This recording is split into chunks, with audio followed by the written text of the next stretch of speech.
Attention everyone, I will now announce the expedition roster. All regular members of the Crazy Mage squad and among the trainee members Galan, Hanai, Mirko, Arjeta, Ruin. That is all. What the hell, why is my name on the list? Captain, there must be a mistake. I'm only a second circle mage. Ruin, the head of the house specifically ordered your inclusion. What, why would the head choose me? No questions allowed. Everyone, prepare to depart immediately. Ruin, you come with me. A familiar face grabbed my hand and pulled me along. No, I can't go, let go of me. Contrary to my will, I can't resist. Let go, damn it. Suddenly, the fog that had been covering my mind disappeared all at once and my eyes shot open. Blood spurted from my mouth. I took a deep breath, feeling the harsh air fill my lungs and the metallic taste of blood. Soon my blurry vision focused and I slowly sensed my surroundings. Shit, it was a sign that I was being freed from madness. Whenever my crazed mind returned to normal, my hearing always came back first, followed by smell, then sight. Everywhere I looked was hell. The gruesome corpses of my comrades were scattered all over, covered by the bodies of countless grotesque demons. What am I doing here? After regaining consciousness, I should have started to recall my memories. Demons, humans, and battle. Right, the damn expedition. The final expedition that claimed to end the demons in 6 months. I was a member of that damn expedition, and those 6 months were all lies and bullshit. I didn't know who first uttered that crap, but I would have smashed their head in if I had known. 12 years, 13 years, I didn't know. In any case, it had definitely been over 10 years. That damn expedition to exterminate the demons had been dragging on for over 10 years. The expedition, which started with over 1,000 members, had now dwindled to 5. Everyone died fighting those damn demons. The only consolation was that we wiped out the demons before we all died. We even discovered the reason they appeared here. It was because of the dimensional rift over there. The Archmage Pelir Samuel, Sword Saint Magnus Balthar, Dragon Knight Iris Saren, Guardian Saint Galton Arahama, and me, the Crazy Mage Ruin. Crazy Mage, that's what people called me. It was a bit tacky compared to the others, but what did it matter? I couldn't have imagined being among them 10 years ago.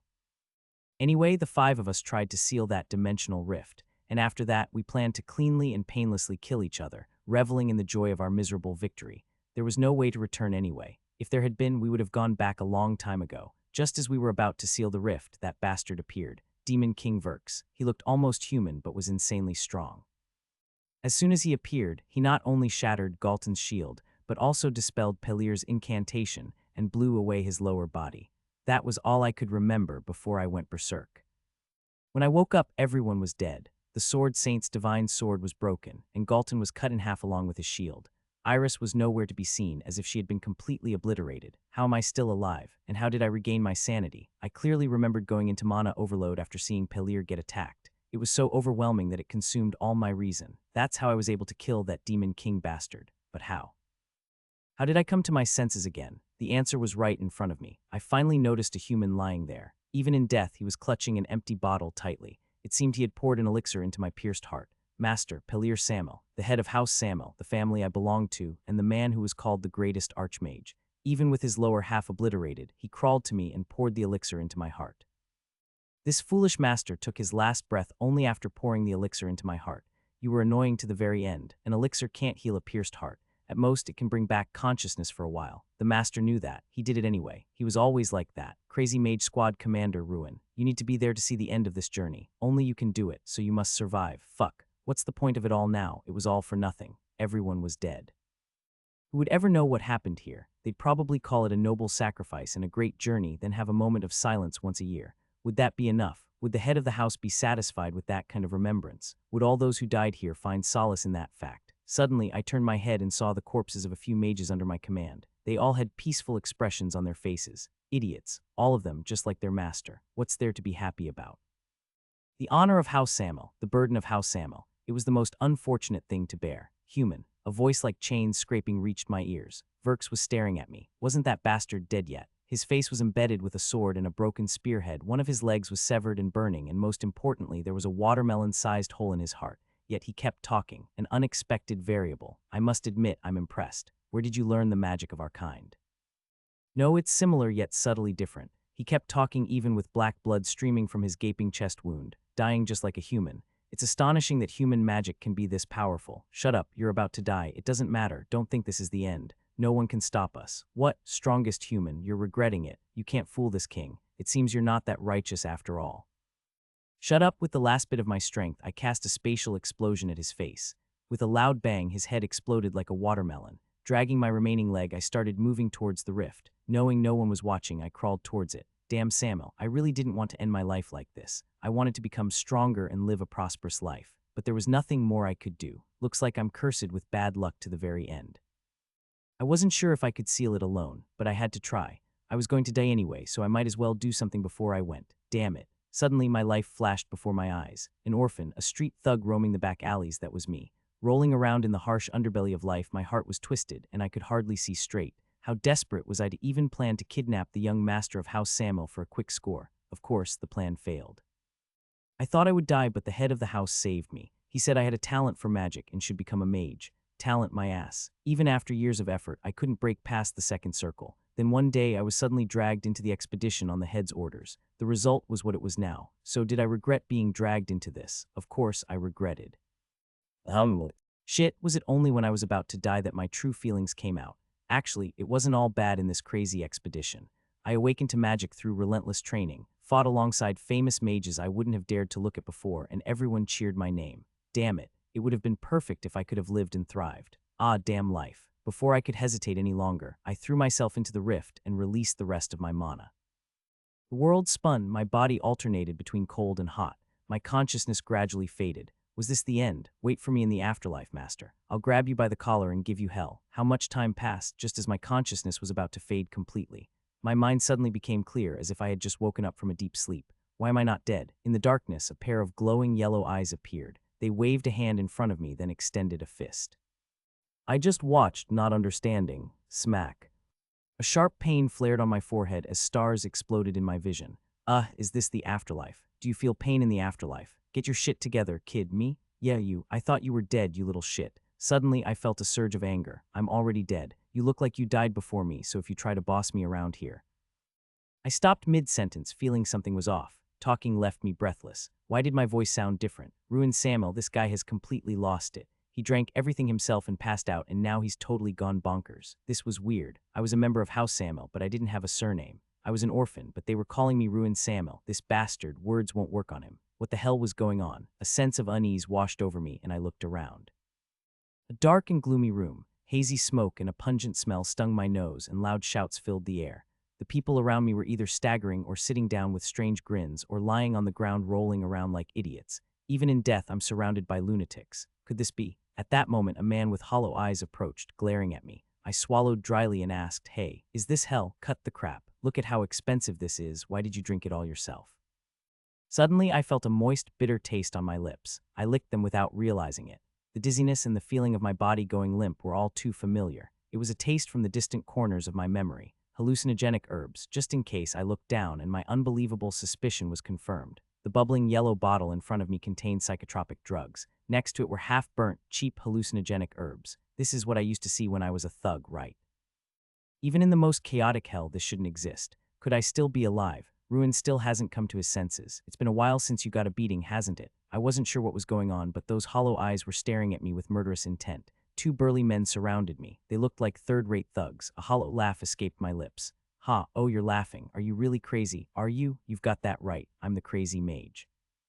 I glared at the man with hollow eyes and said, "Now that you know who I am, stop this." The crazy mage doesn't go easy on anyone, even kids. The man cracked his neck and looked at the burly guy next to him. Crack, yes, young master. Bring that crazy bastard over here. I need to teach him a lesson today. The burly man called Crack approached me with a grotesque grin. Heh. A good beating is the best medicine for kids who don't understand words.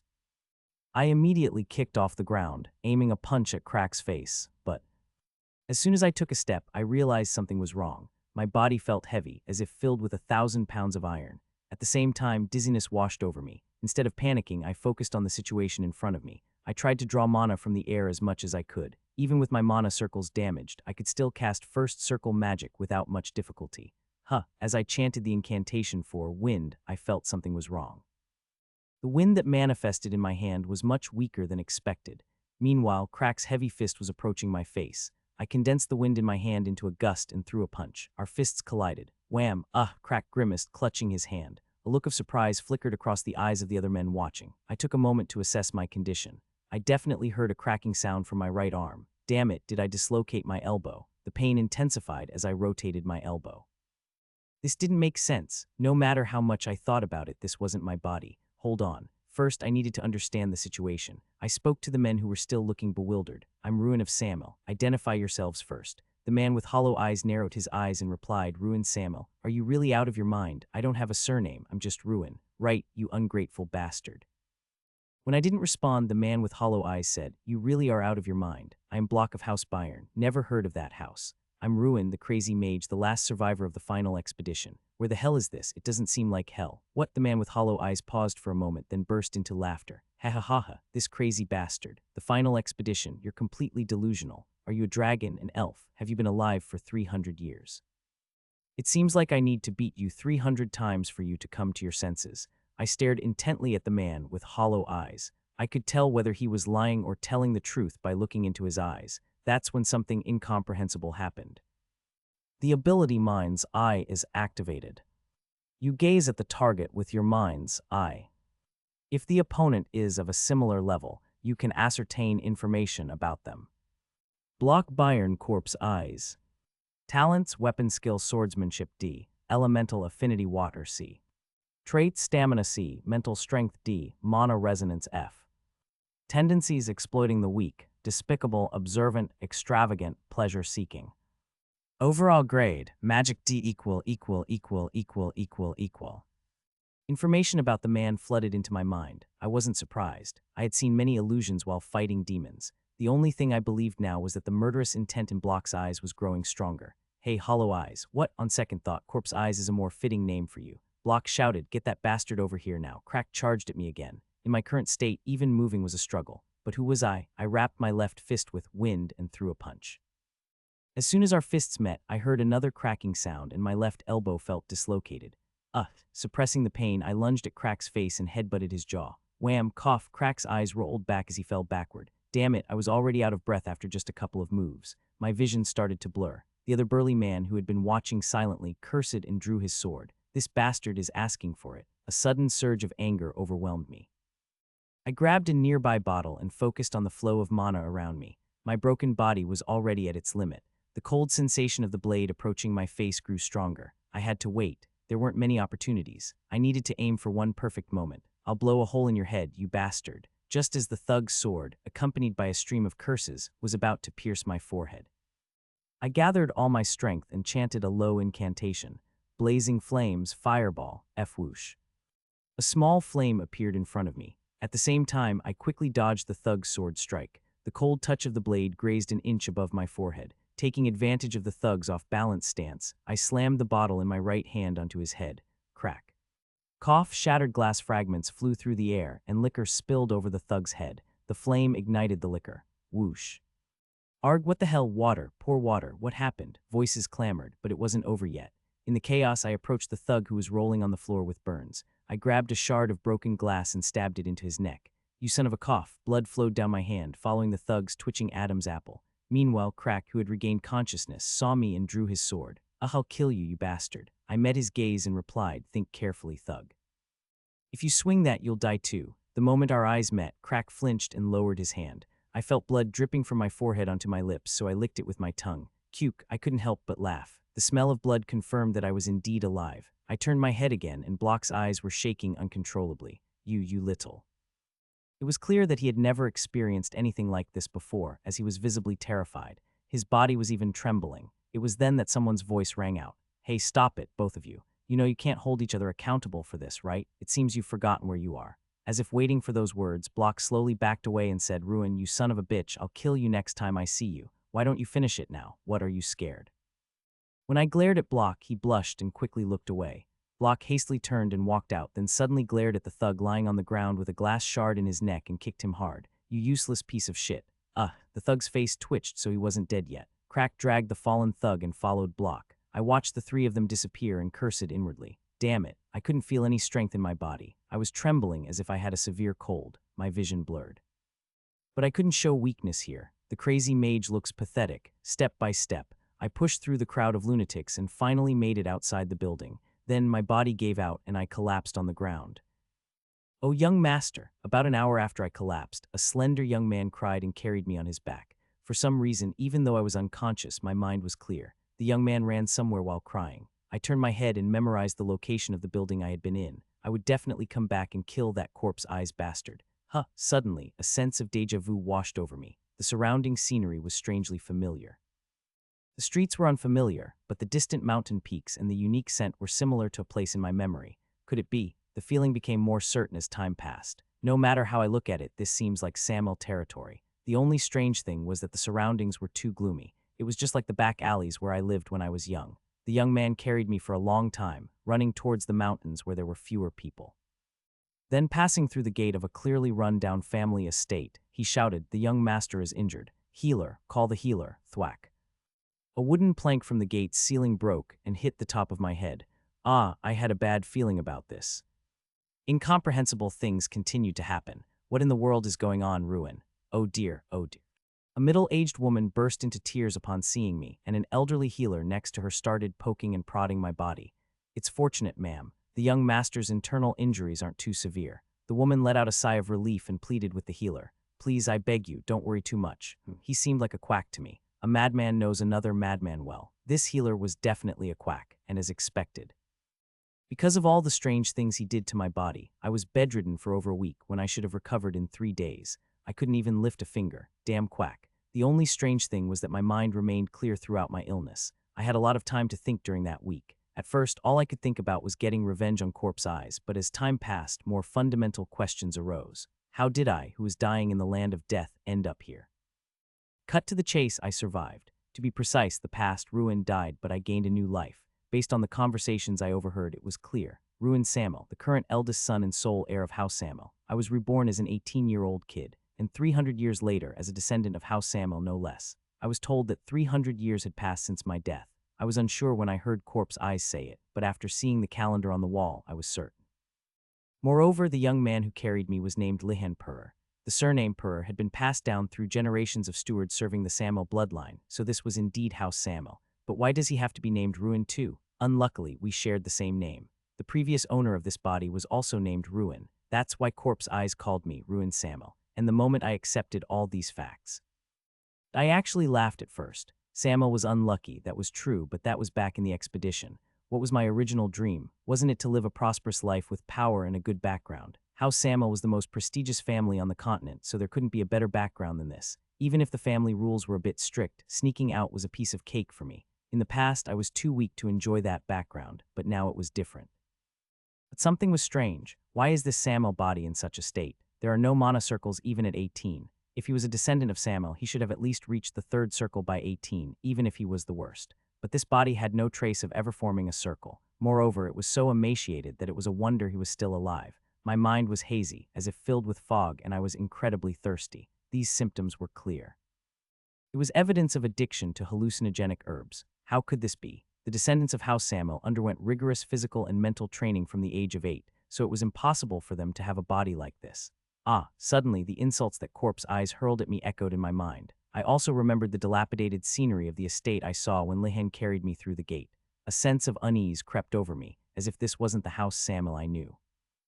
No, that couldn't be. The greatest house on the continent couldn't have just disappeared. I tried to suppress my anxiety with a cough, and Lihan Purr, who had been waiting outside, rushed in. "Young master, you're awake. Oh my, I thought you were going to die this time." I immediately launched my secret weapon. "Hey, what's my name?" The classic "I've lost my memory" act. Lihan didn't believe me at first, but when he realized I really couldn't remember anything, he sighed. "It seems you really have lost your memory. Well, it's understandable, considering how bad your condition was when you fainted." Lihan started to ramble, and I listened quietly before getting to the point. "So what kind of family is our House Samel?" "A great family, of course." Lihan's confident answer, with his chest puffed out, eased my anxiety a little. "Right, of course. Then why the hell is this idiot what have I been doing to end up like this?" "These are symptoms of severe hallucinogenic herb addiction." "Well." Lihan glanced at me awkwardly, hesitating to answer. "It's okay, just tell me. There's nothing to hide. It's because you're such a troublemaker, young master." I misspoke. "Anyway, you like to go to those places, don't you? And there's no one to stop you." "What are you talking about? What about the head of house, the elders? And before that, it doesn't make sense for the White Knights who uphold the family rules to just let it slide. They wouldn't just stand by and watch, even if you are a bloodline member, would they?" What are you talking about?" A sudden headache hit me and I waved Lihan away. Come to think of it, this room was too small and cramped for a bloodline member's quarters. There wasn't even a single artifact in sight, as if everything had been sold off. This won't do. I need to meet the current head of house. What the hell happened to Samuel? Ah, wait. There was something I had to do first. Since I was reborn, there was no need to remain weak like I was in the back alleys. The mere thought of the humiliations I suffered back then made my blood boil. First, the mana circles, even if my current body was trash. The brilliant talent flowing through the Samuel bloodline couldn't have disappeared. I knew that for sure. Ruin Samuel trash of the trash. Talents, weapon skill, swordsmanship S, spearmanship S, elemental affinity fire SSS, wind SSS, water SS, others S. Traits, stamina F, mental strength F, mana resonance SS. Tendencies, weak-willed, troublemaker, cowardly, pleasure-seeking, drug addict, sickly. Overall grade, magic SS equal. I kept tilting my head in front of the mirror. It's not an illusion. Was it called mind's eye, the strange phenomenon that manifested during the staring contest with Block?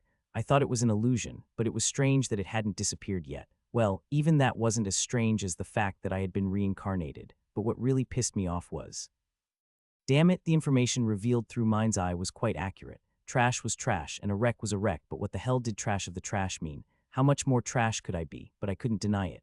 My skinny body was no better than garbage, and the pathetic tendencies like weak-willed and drug addict couldn't be more accurate. However, what I really focused on was something else. Mana resonance and elemental affinity, especially fire and wind. The Samuel house was the best magic family, and their mastery of fire and wind elemental magic was unmatched. As soon as I expelled some of the impurities from my body, I could feel the mana wriggling around me. It wasn't just a faint sensation, it was thick and almost tangible. Despair came before joy. What I couldn't achieve even with desperate effort in the past was happening naturally because I was born with Samuel's blood. In my past life, even after 5 years of struggling as a member of the crazy mage squad from the age of 20, I could only feel a thread of mana. The level I reached by clinging to that thread of mana was second circle.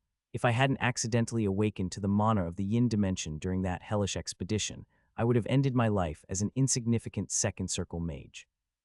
Of course, mana from the yin dimension couldn't be learned under normal circumstances, so that was beside the point. This idiot wasted such talent. I immersed myself in the dense mana I felt around me. When creating a circle, the natural harmony between mana and the body was crucial. The key was to guide the mana to rotate naturally as it passed through my body. In less than 5 minutes, a small circle formed in my heart. It was truly a talent of insane proportions. Then let's move on to the next step.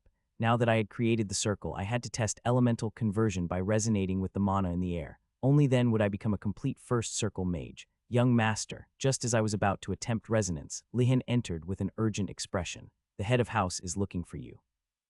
He wants you to come to his office as soon as you regain consciousness. Lead the way. I guess I'll have to meet the head of house first and then take care of the rest. I had been wanting to see him anyway. This way. He seems to be very angry this time. Don't say anything strange when you get there. Just apologize sincerely, young master. I seem to be having a headache. I slowly observed my surroundings as I walked towards the head of house's office.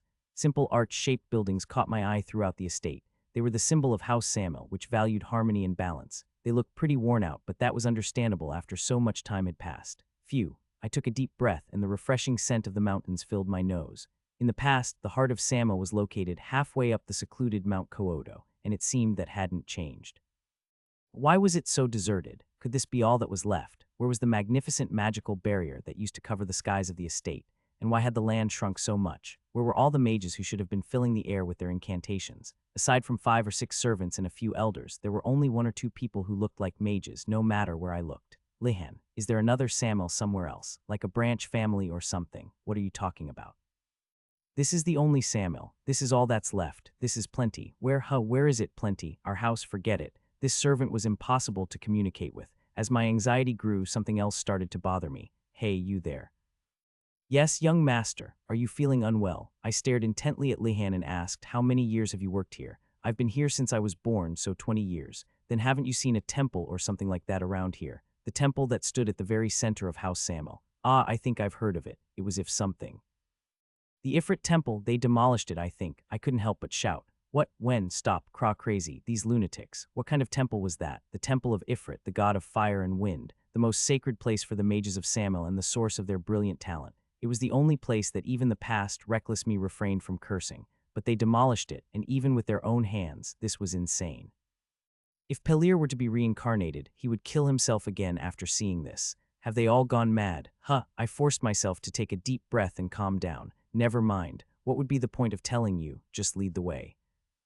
As I entered the head of house's office, I saw two middle-aged men. The one on the left had thick, tiger-like eyebrows and looked quite strong. The one on the right had kind eyes and looked ordinary. It was clear who the current head of house was. Without a doubt, it was the ordinary-looking man on the right. Those kind eyes were exactly like Pelier's, except for the fact that he looks ordinary. No matter how I looked at him, I couldn't sense any magical aura from the current head. Ruin, yes. I heard you lost your memory, Kazan Samuel. The current head of house, Samuel, furrowed his kind eyebrows and glared at me. I played dumb and pretended not to know anything. Even if you really lost your memory, it doesn't change what happened. You've brought great shame to the family. How old are you this year? 18. It hurt my pride to speak formally to Pelier's descendant, but it couldn't be helped. I had to accept that much since I had been given a new life. 18. I've never scolded you before. I knew it would only make you more rebellious. But that doesn't mean I didn't have faith in you. I thought you would grow into a fine pillar of the family in due time. However, I was wrong. As expected, his gaze was filled with contempt. Feeling a frustrating lump in my throat, I replied immediately, it will be different from now on. Silence, hanging out with the Byron house's troublemaker, indulging in hallucinogenic herbs and drugs. How can you call yourself a Samuel with such behavior? I had nothing to say. I was the one who should be dumbfounded. But I couldn't exactly tell him that I had been on an expedition with his ancestor 300 years ago. You fool. Did you really not know that everyone in the family is laughing at you? I don't even expect you to walk the path of magic anymore. Reflect on your actions and stay confined for the next 3 months. You won't be allowed to step outside the estate. Do you understand? Words I wanted to say welled up in my throat, but I swallowed them back down. It was more important to grasp the current situation. I have one question. Kazan met my eyes, about to scold me again, but then he hesitated. He must have read something in my expression. Go ahead. Why has Samuel become like this? What do you mean? Where are all the white horse knights? I didn't see them in the training grounds. What about the crazy mage squad? Kazan clicked his tongue. Tusk, it seems you really have lost your memory. Could it be that you've suddenly developed an interest in magic? The white horse knights are at the tower for training. The apprentice mages are being educated in the training hall.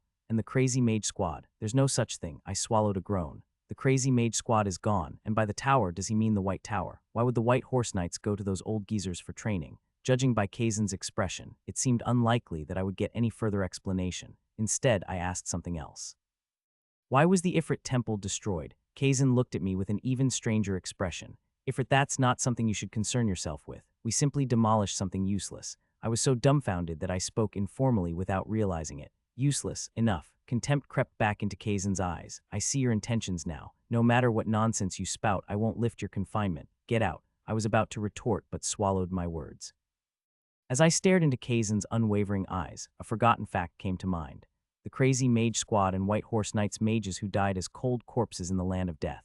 They were practically all of Samuel's strongest forces at the time. Kazan is speaking the truth. Could it be that 300 years did the disappearance of those who were called the essence of the family lead to this absurd situation? I took a deep breath. To calm myself, I deliberately looked away and slowly examined the head's office. Right, even in my past life, I thought the head's office was surprisingly small and modest. But at least the grimoires on one wall, shimmering with colorful lights, looked impressive. But even those, when I looked again, they were gone. Even those are gone. Seriously, why are you still here? Get out. Where did all the grimoires that were here go? Stop talking nonsense and leave. I stumbled out of the head of house's office. I couldn't even bring myself to ask where the magic sword Ingrid, the divine relic of the head of house, had gone. It was a relic that Pelier cherished so much that he left it behind even when he went on the expedition.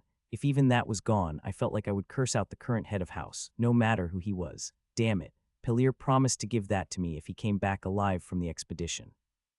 It seems he really has lost his memory. He did seem a bit different than usual. The man with tiger-like eyebrows, who had been silently observing from behind Kazan Samuel, spoke up. His name was Hector Cart, Kazan Samuel's right-hand man. People don't change easily. How long has it been since you last saw Ruin? It's been 2 years since I last saw him when I returned to the tower. Then you wouldn't know about the trouble Ruin has caused. Trouble, you say. He was crossing a river of no return. Kazan Samuel knew that this wasn't the first time his only son had acted out, but because his son was sickly. Because he was so weak that he couldn't even look his father in the eye. Kazan had simply watched, fearing that he would completely rebel, but now he could no longer stand by. If Ruin was losing consciousness due to hallucinations, it meant he was far beyond the danger zone. I had a feeling. Who can I blame? It's all my fault. Who would dare to blame the Lord? And Ruin was definitely strange today. I never expected him to bring up the temple. Hector looked at Kazan with a meaningful gaze. Yes, he said the same things as the elders, about 20 years ago. The day Samel suffered irreparable damage, Kazan defied the elders and destroyed the Ifrit temple. Ironically, Kazan himself was the one who suffered the most that day. It was an incredibly difficult decision to sever the legacy of his ancestors with his own hands, but he had no choice. Samel was trapped in the illusion of the past and was gradually declining. While other houses were embracing the new era and developing, only Samel remained stagnant. Their wealth dwindled and no one came to learn Samel's magic anymore, so he destroyed it. It was a declaration of sorts, a declaration to break free from the illusion of the past and embrace the new era. But Ruin couldn't possibly know that. Ruin was weak, so weak that Kazan couldn't even dream of entrusting Samel to him in the face of external threats. I can't just watch anymore. Unwelcome changes had been happening in Kyoto recently. Perhaps the blade of that change was aimed at Samel. This weighed heavily on Kazan's mind, and that was the reason why he had called Hector today. Hector Cart. Yes, Lord, I have an order for you. Speak. Make Ruin worthy of Samel. Pardon, even if Ruin shows a changed attitude now, he'll eventually revert to his old ways. The confinement order is just a temporary measure. We need to change him from the roots. You mean make him act like a proper human being? I said make him worthy of Samel. Hector's eyes twitched. What do you mean? Teach Ruin magic, at least enough for him to reach the apprentice level. Hector recalled Ruin's aptitude and replied with a hesitant expression. It will take a long time. Make it happen within half a year. Pardon? Kazan looked directly at Hector and repeated half a year. Hector shook his head. That's an unreasonable request. I didn't make a request. I gave an order. Hector's eyes widened as much as they could. Hector, Vice Tower of the Red Tower. I'm telling you to use all your abilities to make it happen. F whoosh. An immense aura exploded from Kazan's seemingly ordinary body, then quickly dissipated. It was a long time before Hector spoke again. If it's an order. This means there's no more debt between House Cart and House Samel. Are you serious? Yes, very well. Are you all right, young master? Did the head lay a hand on you? Lihan kept glancing at me nervously. My expression must have been that distorted. I remained silent, recalling the conversation I just had. The White Horse Knights are at the tower for training. And the Crazy Mage Squad, there's no such thing. The Ifrit Temple, useless things should be demolished. It was absurd. Even if this wasn't the Samel of the past, these were words I couldn't accept. And the pitying look in his eyes. I could understand the head of the house, but who was that weasel-like guy next to him to look at me with such disdain? Oh, Ruin, Ruin. At that moment, the door burst open and a middle-aged woman entered. It was the same woman who had visited me every day during my week of illness. With tears streaming down her face, she embraced me and started rubbing her cheek against mine. Who? Oh my, you've lost your memory and can't even recognize your own mother. It's okay, it's okay. Your memory will return soon. Oh dear. The woman cried so much that it was embarrassing. Then she turned her head towards the door and shouted, Altine. Yes, as soon as a white-haired, kind-looking healer entered, I cheered inwardly. The quack healer. After Corpse Eyes, this old man was the next one I wanted to punish. Because of the strange things he did to my body, I had to stay in bed for several more days. Altine, it seems Ruin has lost his memory. Please check his condition. Haha, don't worry. It seems like a temporary memory loss due to shock. He'll recover quickly if I treat him for a few more days. As expected of a charlatan, his words were smooth as oil. First and foremost, the patient needs peace and quiet. Everyone except the patient, please leave the room. The middle-aged woman and Lihan left, leaving only Altine and me in the room. Altine took out a vial of yellow liquid from his pocket and slowly approached me. Haha, Ruin, please lean back, old man. Altine, who had been approaching with a benevolent expression, narrowed his eyes slightly. Pardon, how much did you take? I pointed at Altine's face. Your face is full of greed. How much did you extort? You deliberately delayed my treatment, didn't you? Haha, what are you talking about? Show some respect. Those insulting words are hard to hear. Bullshit. I've lived 300 years longer than you. That yellow thing, that's Xavier's reagent, isn't it? Bring it here. Let's get it officially appraised. Altine hurriedly hid the vial with a surprised look on his face. How did you know about that? After a moment of silence, Altine seemed to make up his mind and glared at me with a vicious look. Ahem, it seems the trauma has affected your mind. Don't worry, I'll cure you. As he walked towards me with an intimidating air, I couldn't hide my astonishment once again. How pathetic was my past self that a mere healer would think of subduing me by force. Stay still, Ruin. You'll get hurt if you move. All right. You're dead? I was just about to test elemental conversion anyway, and here's a perfect target. As Altine grabbed me tightly, I slowly started rotating the single circle I had created in my body. Normally, it would take a considerable amount of time to get used to mana resonance even after creating a circle, but I was different. The memories of my past life and the insane talent of Samel were. I could feel the natural mana resonating as it circulated through the ring in my body. I envisioned the image of wind in my mind and chanted the incantation. Blowing wind, wind blow. F whoosh. Cough, Altine, who was trying to force-feed me the reagent, suddenly doubled over and collapsed. Success. The compressed wind from my fingertips had accurately struck the old healer's spine. His disc problems would probably worsen over time, leaving him bedridden. Hey, old man. Altine trembled and replied, how? You still haven't come to your senses. The moment I growled and met Altine's eyes, he flinched and looked away. Then he quickly changed his attitude and knelt down. I apologize, young master. Please have mercy. I don't like the word mercy. Altine waved his hands frantically. You misunderstand. As you know, Xavier's reagent isn't harmful to the human body. I had no intention of harming you, young master. I'll return the treatment fee. You want to negotiate with me. As I took a step closer, Altine lowered his head and trembled. And no, that's not it. Well, that's not how you negotiate. Altine gulped and replied, I'll give you double. I'll give you a chance. Bring me 10 times the amount. 10 times, you say? Or should we settle this another way? Altine gulped again and replied, I'll return it. I waved my hand dismissively and said, make sure you deliver the money directly to me. Of course, you can always change your mind if you want. We'll see what happens then. Yes, I will. Get lost, you're annoying. I waved my hand again to dismiss Altine. Watching him hobble away while clutching his back, I was reminded of a troll-like demon from my past life who ran away after I beat him up. Lihan, who had been waiting outside, tilted his head and entered the room. Why is the healer walking like that, young master? It looks strange. He's a quack. I have a question. I looked at Lihan with a serious expression. My gaze made him straighten up. He must have sensed that something important was about to come out of my mouth. Just how much of a loser am I? What are you talking about? Just how much of a loser am I that no one respects me? I don't remember, so explain it in detail.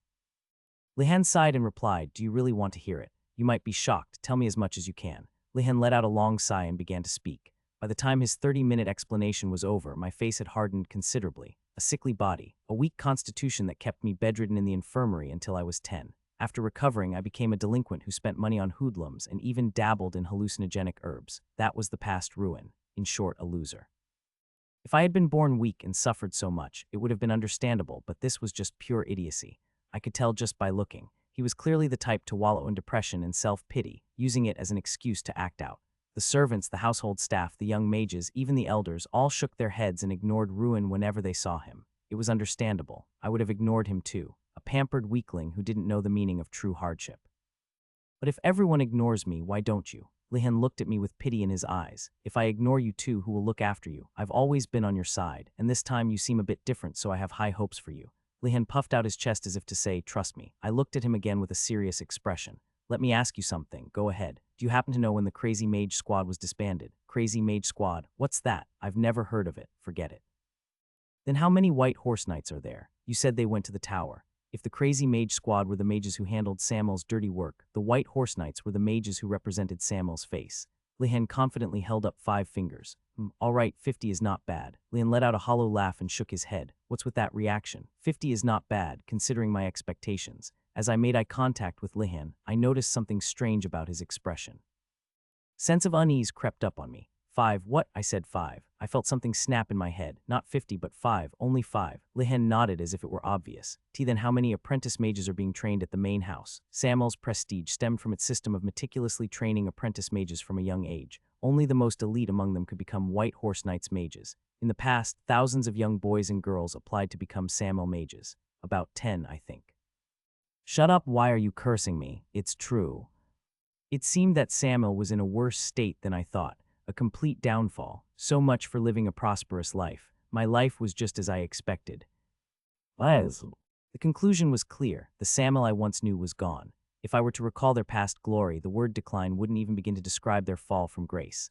I forced myself to take a deep breath and calm down. I needed to grasp the situation. Just how much had changed between 300 years ago and now. Have you ever heard of the 4 great houses? 300 years ago, 4 families held sway over the entire central continent. Samuel, the origin of incantation magic. Balthar of the Void Heart swordsmanship. Arihama, the shield of heavenly pressure. Saren, the half-human, half-dragon. People called them great houses. Of course, Samuel held an unparalleled position among them, of course, but it's not the 4 great houses anymore, it's the 3. Tell me, the Balthar, Saren, and Arihama houses. I thought of the comrades who had remained in the expedition until the very end. The Archmage, Pelir Samuel. The Sword Saint, Magnus Balthar. The Dragon Knight, Iris Saren. The Guardian Saint, Galton Arihama. So the other houses are still thriving. Except for Samuel, the other great houses were still influential. Only Samuel's name was missing. Then do you know about the 6 noble houses? 6 families who assisted the 4 great houses and boasted considerable influence on the continent. They were called the 6 noble houses. You've really become a different person, young master. Have you suddenly taken an interest in politics? Just tell me if you know or not. I know to some extent. Indeed, as befitting someone with the surname Purr, who had served as Samuel's steward for a long time, Lihan knew a lot. All the families Lihan mentioned were in my memory. 300 years ago, those who participated and made their mark in the Land of Death expedition. Although the great knights and mages of that time had met their deaths as cold corpses, the potential of their families had been passed down through the generations. The ominous premonition I had hoped was wrong was gradually becoming a reality. Damn it. 300 years ago, the otherworldly beings descended upon the Land of Death in the northernmost part of the continent. The demons, who in just a week trampled the territory of the demihumans and brought humanity to the brink of extinction. On the northern front lines, it was Samuel who shed the most blood, facing the relentless onslaught of those abhorrent demons head-on. Even after the demon invasion was repelled, only Samuel committed all the family's resources to the Land of Death expedition to eradicate the demons, unlike the other great or noble houses, ignoring the family's restoration and the continent's political landscape, for the sole reason that they posed a threat to humanity. Foolishly, leading the entire family's forces into battle, I forced down the bile rising in my throat and asked Lihan, "Have you, by any chance, heard of the final expedition?" Lihan shook his head. "I don't think so. It's the first time I've heard of it. By the way, young master, you don't look well. Shouldn't you rest?" So the outcome of that grand humanitarian effort was the current state of Samuel. It seemed that the brutal expedition had become a forgotten tale, unrecognized and unacknowledged by anyone. With no survivors, there would be no one to tell the tale. "I understand. I want to rest, so you may leave, young master." Lihan paused as he was about to leave, tilting his head. "I think I might have heard of the final expedition or something. Was it in the Land of Death folktales? I think I saw it there." I straightened my posture and asked, "Folktales? Tell me more. What was mentioned about Samuel? I read it in a picture book when I was young, so I don't remember it clearly. But I'm sure there wasn't a single mention of our family, right? I think I heard that the Balthar family brought peace." "What? I think that's right. Balthar brought peace, out of nowhere." I remembered the end of Sword Saint Magnus Balthar. I had clearly seen him, in his last moments, struck down by Verks and turned into a cold corpse. Suddenly, I was wide awake. No one survived. Everyone had died. I was the last survivor of the expedition, if what Lihan said was true. Could it be that the story had been distorted by outsiders? As soon as the question arose, the inconsistencies I had overlooked came flooding in. There was a sense of dissonance that couldn't be explained simply by Samuel's decline. Even if Samuel had committed all their resources, the legacy of their ancestors should have remained. But I destroyed the Ifrit temple with my own hands. There were no grimoires. The more I pondered the words of the head of the family at the time, it felt as if they were denying Samuel's magic itself.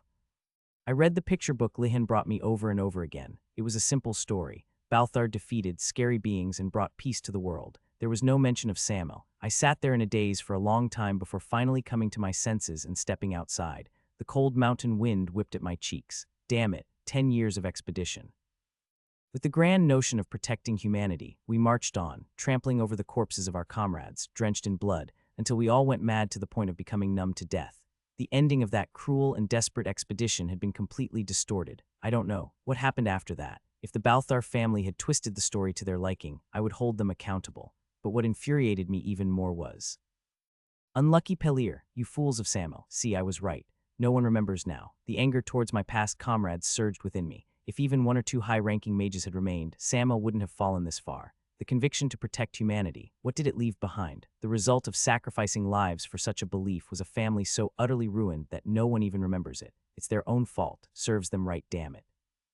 Lost in thought, I found myself halfway up Mount Kyoto. The flat training ground came into view. It was in the same spot as before. However, the ornate decorations and mana refineries that once surrounded it were nowhere to be seen. Should I just turn a blind eye and run away? Far from basking in the family's glory, it seems I'm the one who needs to save Samuel. Let's think about this rationally. What was my original dream? I wanted to live a prosperous life, not take responsibility for a fallen family. I detest such things. Seriously, I'd be better off working as a mercenary. Why should I, who's been reincarnated, have to bear the burden of Samuel? Yes, that would be better. As I descended from the training ground, I felt as if someone was grabbing my ankles and pulling me back. Hallucinations started echoing in my head. Shut up. The voices grew louder even as I covered my ears. Pull yourself together, crazy mage squad commander. If you lose consciousness now, it's death. Go get a healer. We need to save Ruin, we need to save Ruin, I say. In my fading consciousness, the memory of Pellir's shouting overlapped with, "Commander, what do you want to do when we return alive?" "I'm going to retire and just live a quiet life researching mental magic." Haha, The faces of those unlucky crazy mage squad bastards flickered before my eyes. Why did the faces of my subordinates, who even in death wore peaceful expressions, suddenly come to mind? Damn it, really. Perhaps the target of my simmering rage. It's not my past comrades. Those idiots are clinging even in death. Fine, I'll do it. I'll just help a little, just enough to help Samuel stand on its own 2 feet, and then I'll run away. And to do that, I need to get stronger first. I need to be strong enough to help or run away. The training ground was right in front of me. I started running without hesitation. What's the most basic foundation of magic? Mental fortitude, a genius brain? No, the answer is physical strength. Enemies won't wait patiently while you chant your spells.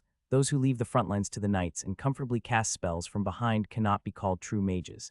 To maintain focus and complete spells even in extreme situations, strong physical stamina is essential. It should be the time when the apprentices are filling the training ground. I cursed as I ran aimlessly around the empty training ground. I pushed my physical limits.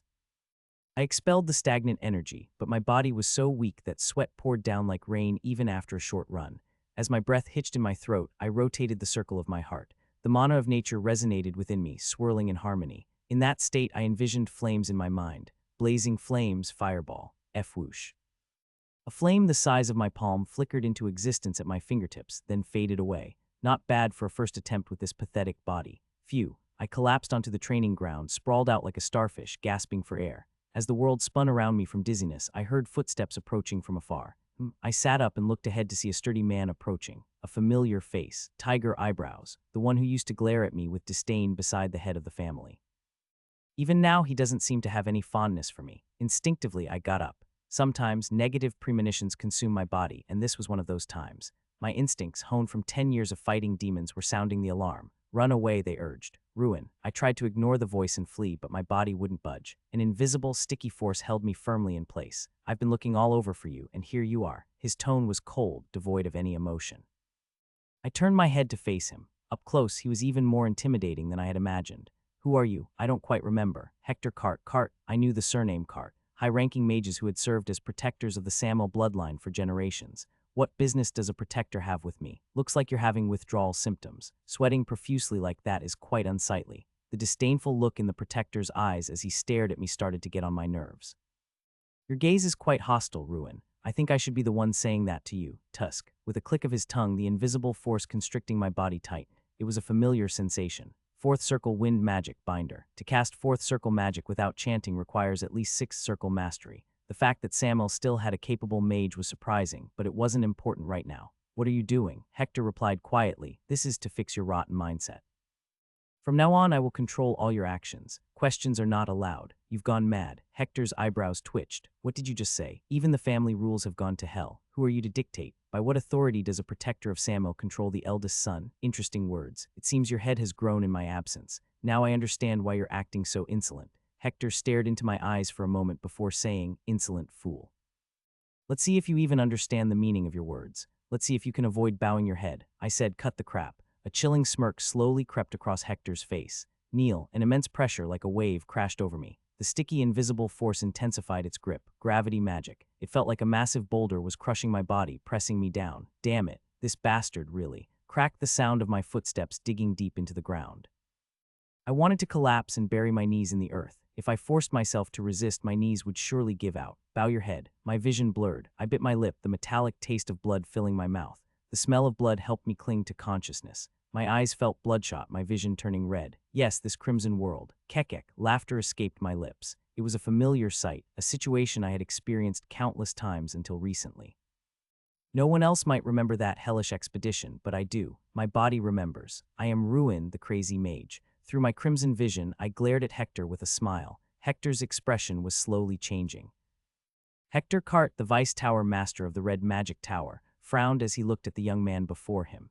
It was clear that the situation was unfolding quite differently from what he had anticipated. He's resisting. The combination of binder and point gravity, even as low-level spells, they were not something an ordinary person could withstand. Exposure to either one alone would be unbearable for most. Yet, both spells were being cast simultaneously.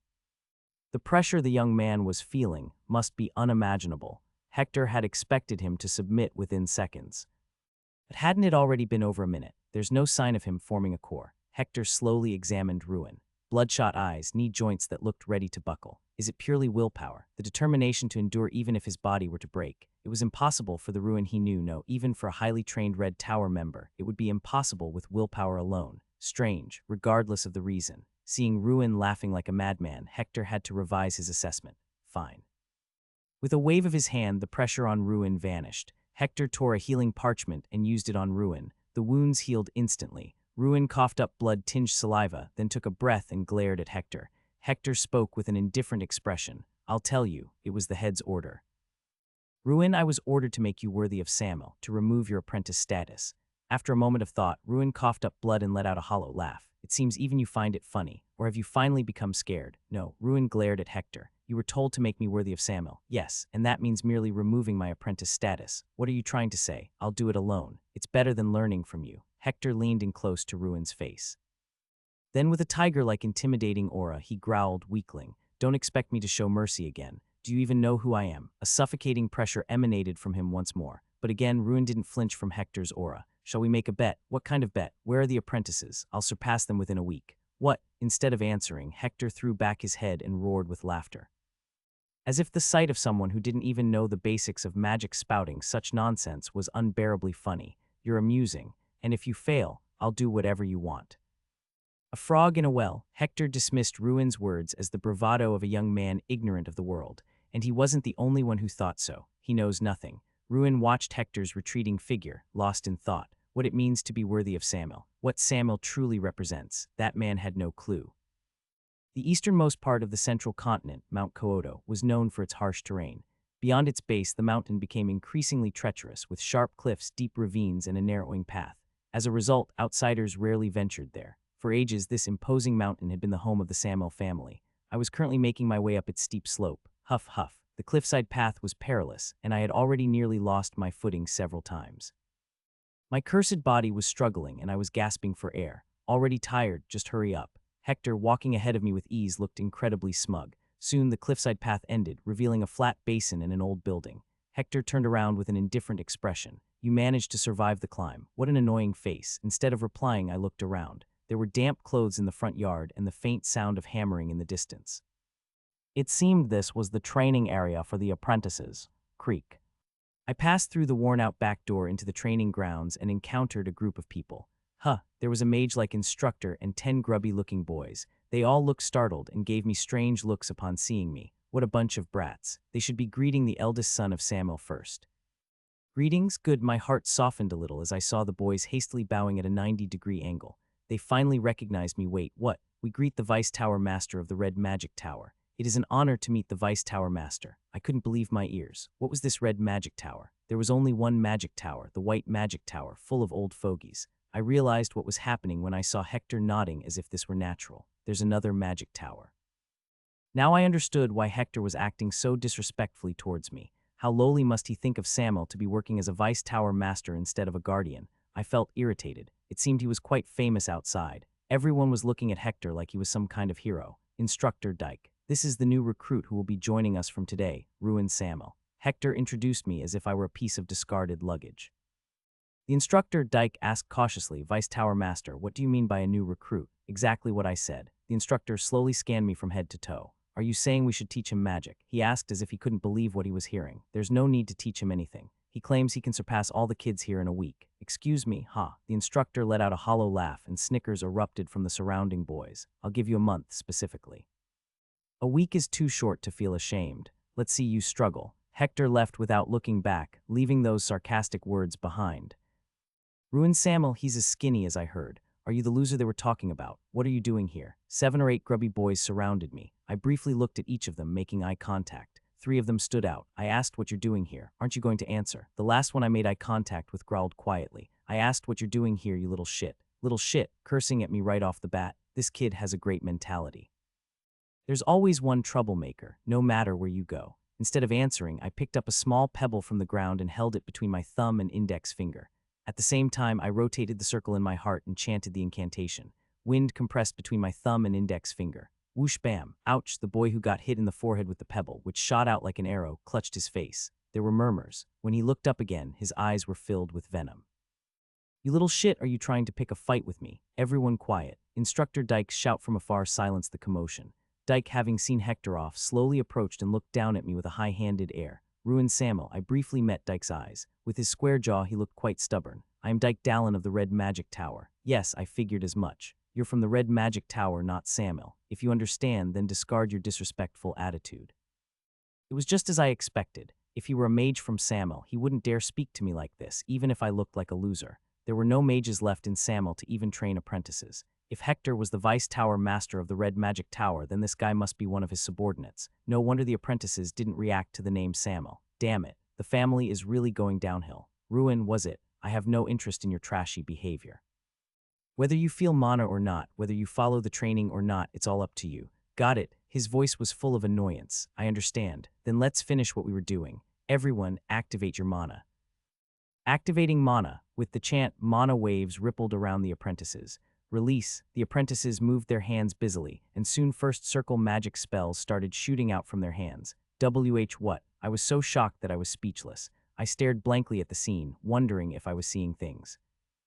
It wasn't just that the apprentices' level was lower than I expected, nor that they were all snickering at me with arrogant expressions, nor even that the kid with the red forehead was flipping me off. Hand sign magic. Hand signs, these crazy bastards. That was the source of the shock that felt like a blow to the head. It was because the apprentices were casting magic with hand signs instead of incantations, and in the heart of Samuel, the origin of incantation magic, no less. Activate your mana, then release again. Release. I wasn't seeing things. The apprentices were once again waving their hands awkwardly, manifesting magic. Hand sign magic was an obsolete system. At best, it was a shortcut, nothing more. No normal mage would ever cast magic with hand signs. Although the activation method was simpler than incantations, the drawbacks were clear enough to outweigh any benefits. I immediately glared at Dyke and said, Instructor Dyke. What the hell is this? Why are you teaching apprentices hand sign magic? Only then did Dyke slowly turn his head towards me. Teaching the basics, you say. Hand signs? What are you talking about? Why are you teaching them hand signs? You know they'll have trouble walking the right path if they get used to shortcuts. Dyke's eyes hardened with displeasure. A brat who can't even walk is spouting nonsense on his first day. The basics of magic are hand signs. I stared intently at the stubborn instructor's eyes and realized that there was sincerity in them. Could it be that the drawbacks of hand signs have been mitigated? No, the limitations of hand signs are clear. They're not the kind of drawbacks that can be mitigated. The apprentices were proof of that. The power of hand sign magic was ridiculously weak compared to incantations. Even for the same level of magic, the power difference between hand signs and incantations was like night and day. You could even block hand sign magic with a lower level incantation spell. The first circle magic the apprentices were casting was a clear example. It was far weaker than its normal power. I don't understand. The drawbacks of hand sign magic are obvious. What? Explain it to me then. Why aren't you using incantations? You idiot. If you disrupt the class one more time, I'll kick you out. Dyke turned his head away with those words. His expression showed clear disdain.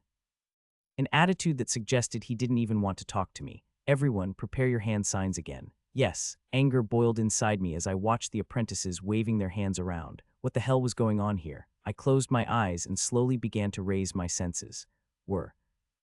I rotated the mana circle in my heart, resonating with the mana of nature and drawing it in.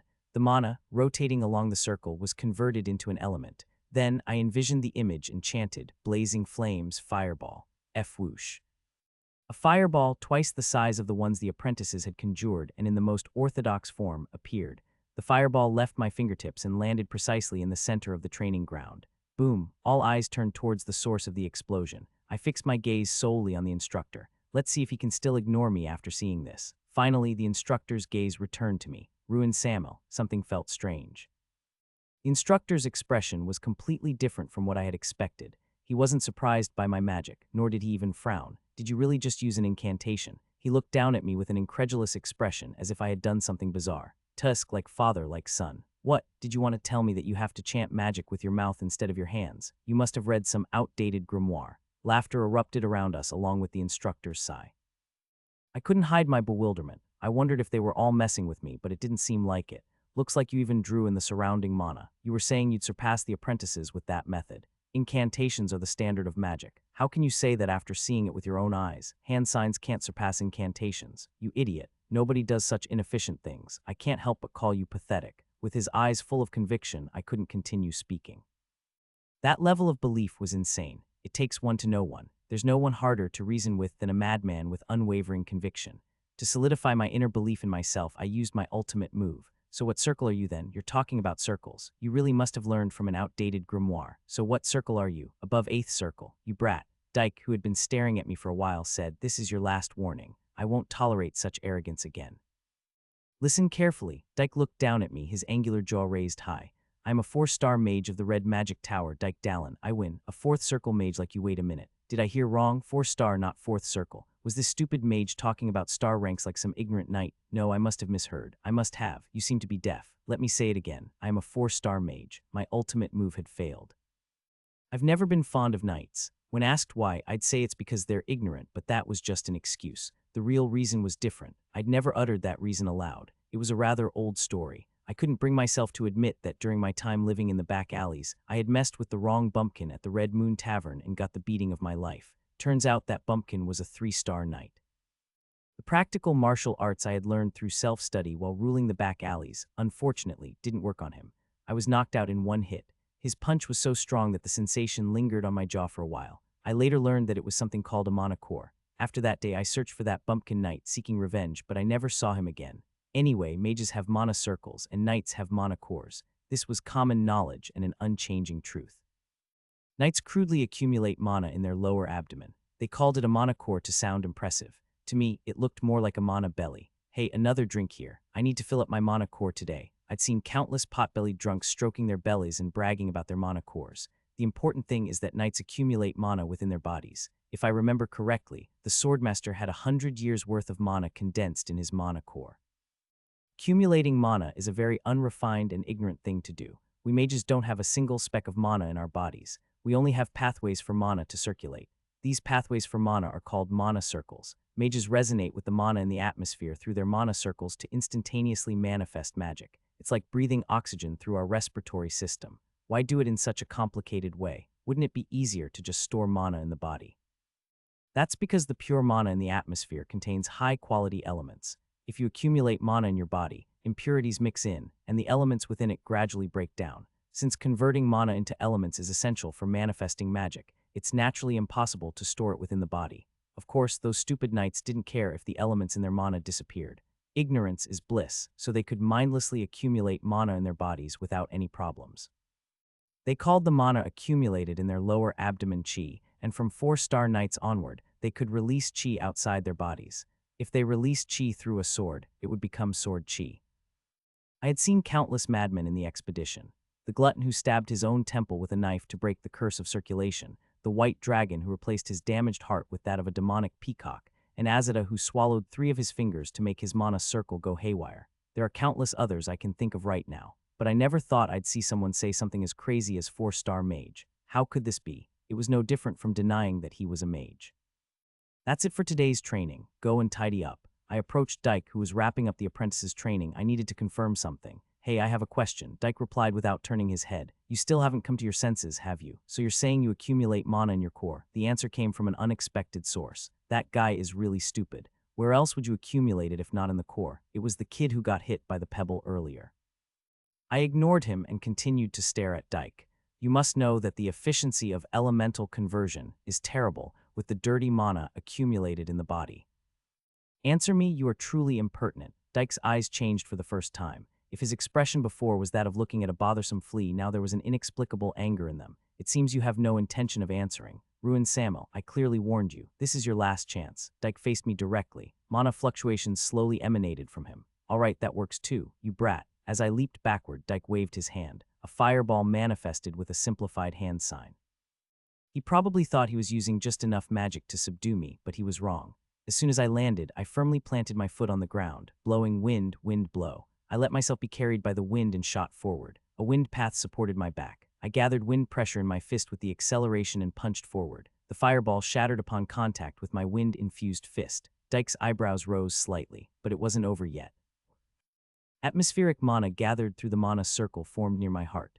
Blazing flames fireball. We were only a few steps apart. The fireball manifested from my fingertips and shot towards Dyke. Dyke frowned and quickly formed a hand sign, fire spear. The moment the fireball and fire spear collided, I felt myself lifted into the air as heat washed over me. I was the one who got hit. Boom, I crashed to the ground, my insides churning and blood spilling out. Second circle magic, fire spear. Dyke looked down at me with a disdainful expression. You idiot, do you understand now? I don't know where you learned such magic, but… Dyke shook his head, cutting himself off. There's no point in telling you. I've just wasted my time. Tooey. I spat out blood and then provoked Dyke. I don't think I'm the stupid one here. Dyke's face once again showed that familiar look of annoyance. It was an indifferent expression, as if he didn't even care to be angry. I finally understood how he felt about his role as an instructor. Don't bother coming to class. I'll take that as a yes. With those words, Dyke disappeared over the ridge. Dyke might not know. But I had already confirmed everything I needed to. Dyke was no different from the apprentices. The power of his magic was pathetic. A fire spear cast by a normal fourth circle mage wouldn't have ended like that, and he didn't even realize it. Drip, drip, drip. It was late at night, and raindrops were starting to fall. I was alone in the training grounds, lost in thought for a while. Pitter-patter, pitter-patter. The sound of the raindrops grew stronger. I snapped out of my thoughts when I felt a heavy touch on my shoulder. Yo, the chubby kid with glasses had his hand on my shoulder. He was one of the three I had noticed earlier, but I couldn't figure out what this eerie feeling was. What's with this fatty? Suddenly, I felt something heavy in my front pocket. It was a piece of dried jerky. I looked at the chubby kid, wondering what this was about, and he shushed me, placing his thick index finger on my lips.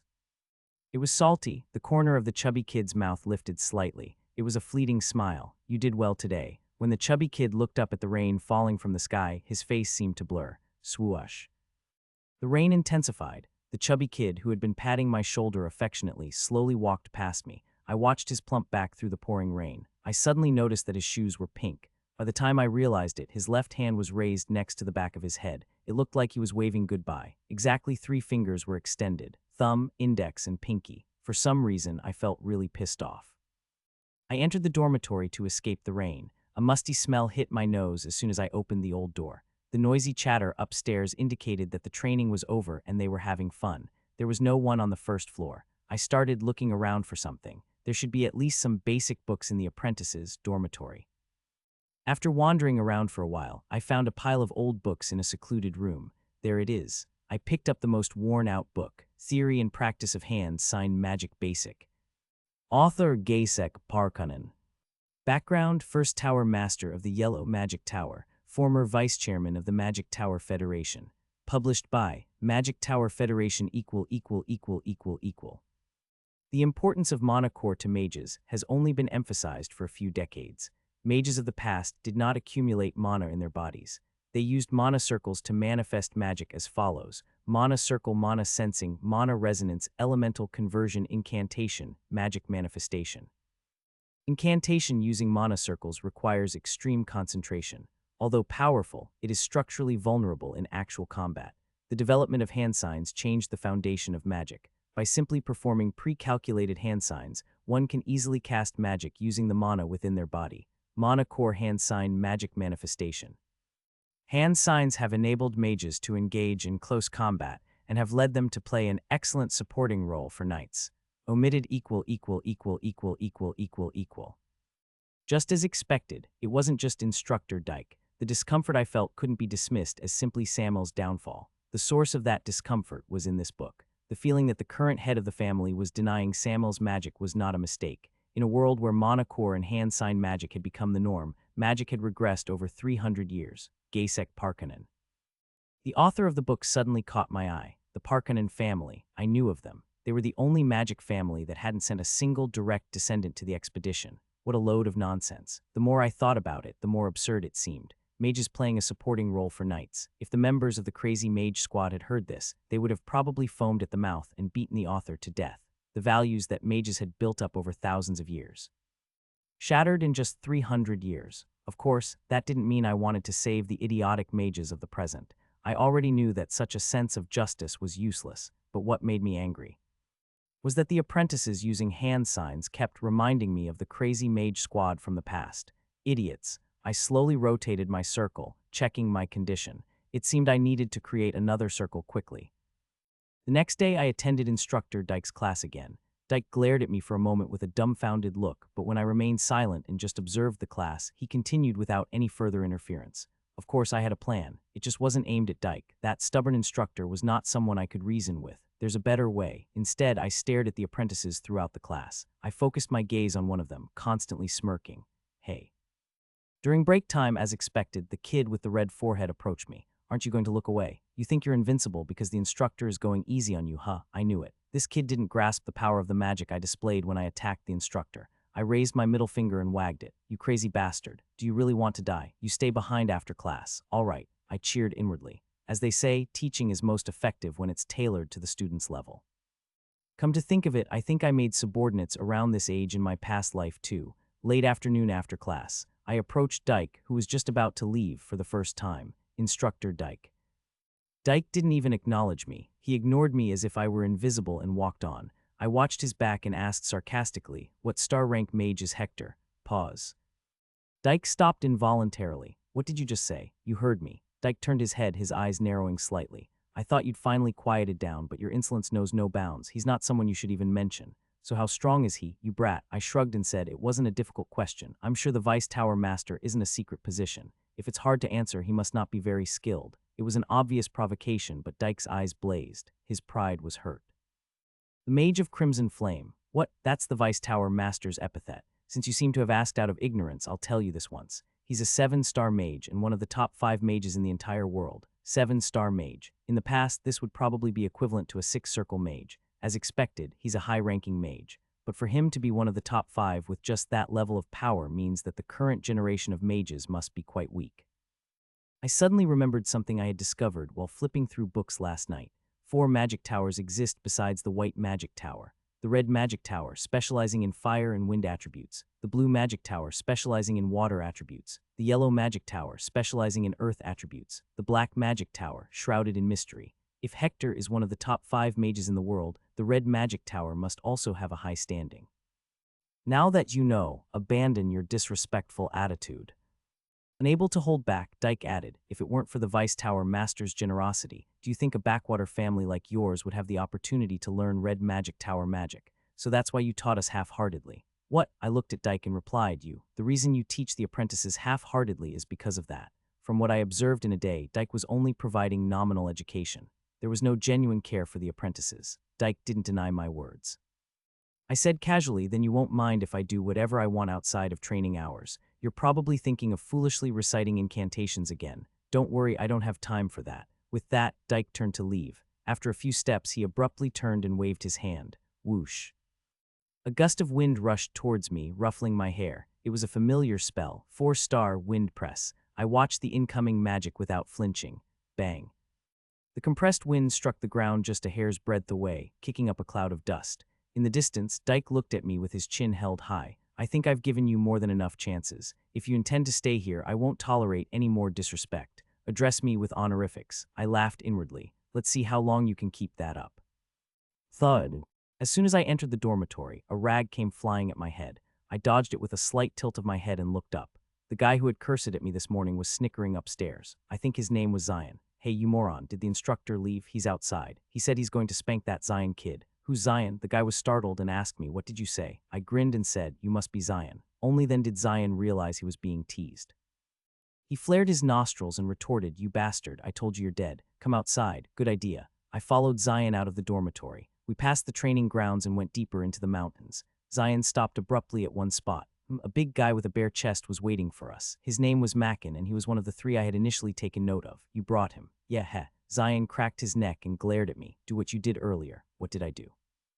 Zion raised his middle finger and waved it. "Don't remember? Huh, you fucking bastard. Such foul language for a young one. Be careful, it's a bad habit. You crazy bastard. Are you trying to act tough because this is Samuel? You're really dead. Hold on." I turned my head and looked at Mackin. This guy's eyes didn't look that malicious, so I didn't understand why he was here. "Do you feel the same way as Zion?" "Newbie, I heard you insulted me." As if it were obvious, Zion nodded. "Yeah, Mackin. I heard this guy cursing you out with my own ears. Now the little brat's lying too." Zion glared at me. "Little brat, my ass, you were grumbling about Mackin earlier. You said he looked like an uneducated idiot." Oh, I instantly revised my assessment of Zion. As they say, you can tell a lot about a person by one action. This guy is quite cunning, because Mackin actually did seem like an uneducated idiot. "Hey, newbie, you need to be taught a lesson." Sure enough, Mackin's face reddened with anger. With Zion mixing truth into his words, Mackin had no choice but to believe him. Zion grinned and said, "Heh, some guys only learn after getting beaten up. You teach him a lesson first, Mackin." "All right, newbie, you brought this on yourself." The more I looked at Mackin, the more foolish he seemed. The kid was talking like an uneducated knight. This is why the dumb ones always get hit first. Seeing Mackin approaching me with a glare, I felt a thrill I hadn't experienced in a while. I looked back and forth between the two of them and then raised my hand. Hold on. What is it, newbie? If you want to apologize, go ahead. I'll only hit you once. You two, let's make a bet. Zion, who was watching from a distance, scoffed and replied, "You're crazy." "What kind of bet?" "The loser of the fight becomes the other's servant." "How about it?" "Servant how?" "Like fetching water if asked, getting hit if told to, running if ordered, and even chanting spells." Suddenly, Zion's lips curled up into a smirk, and then he burst out laughing.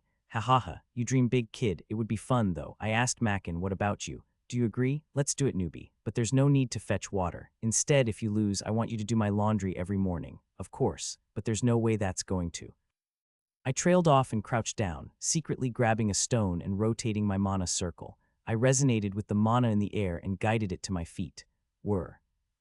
An intense wave of mana gathered at my feet. By the time Mackin sensed something strange, I had already finished my preparations. Pushing wind, wind push. I kicked off the ground hard, gaining momentum, and head-butted Mackin right in the chin.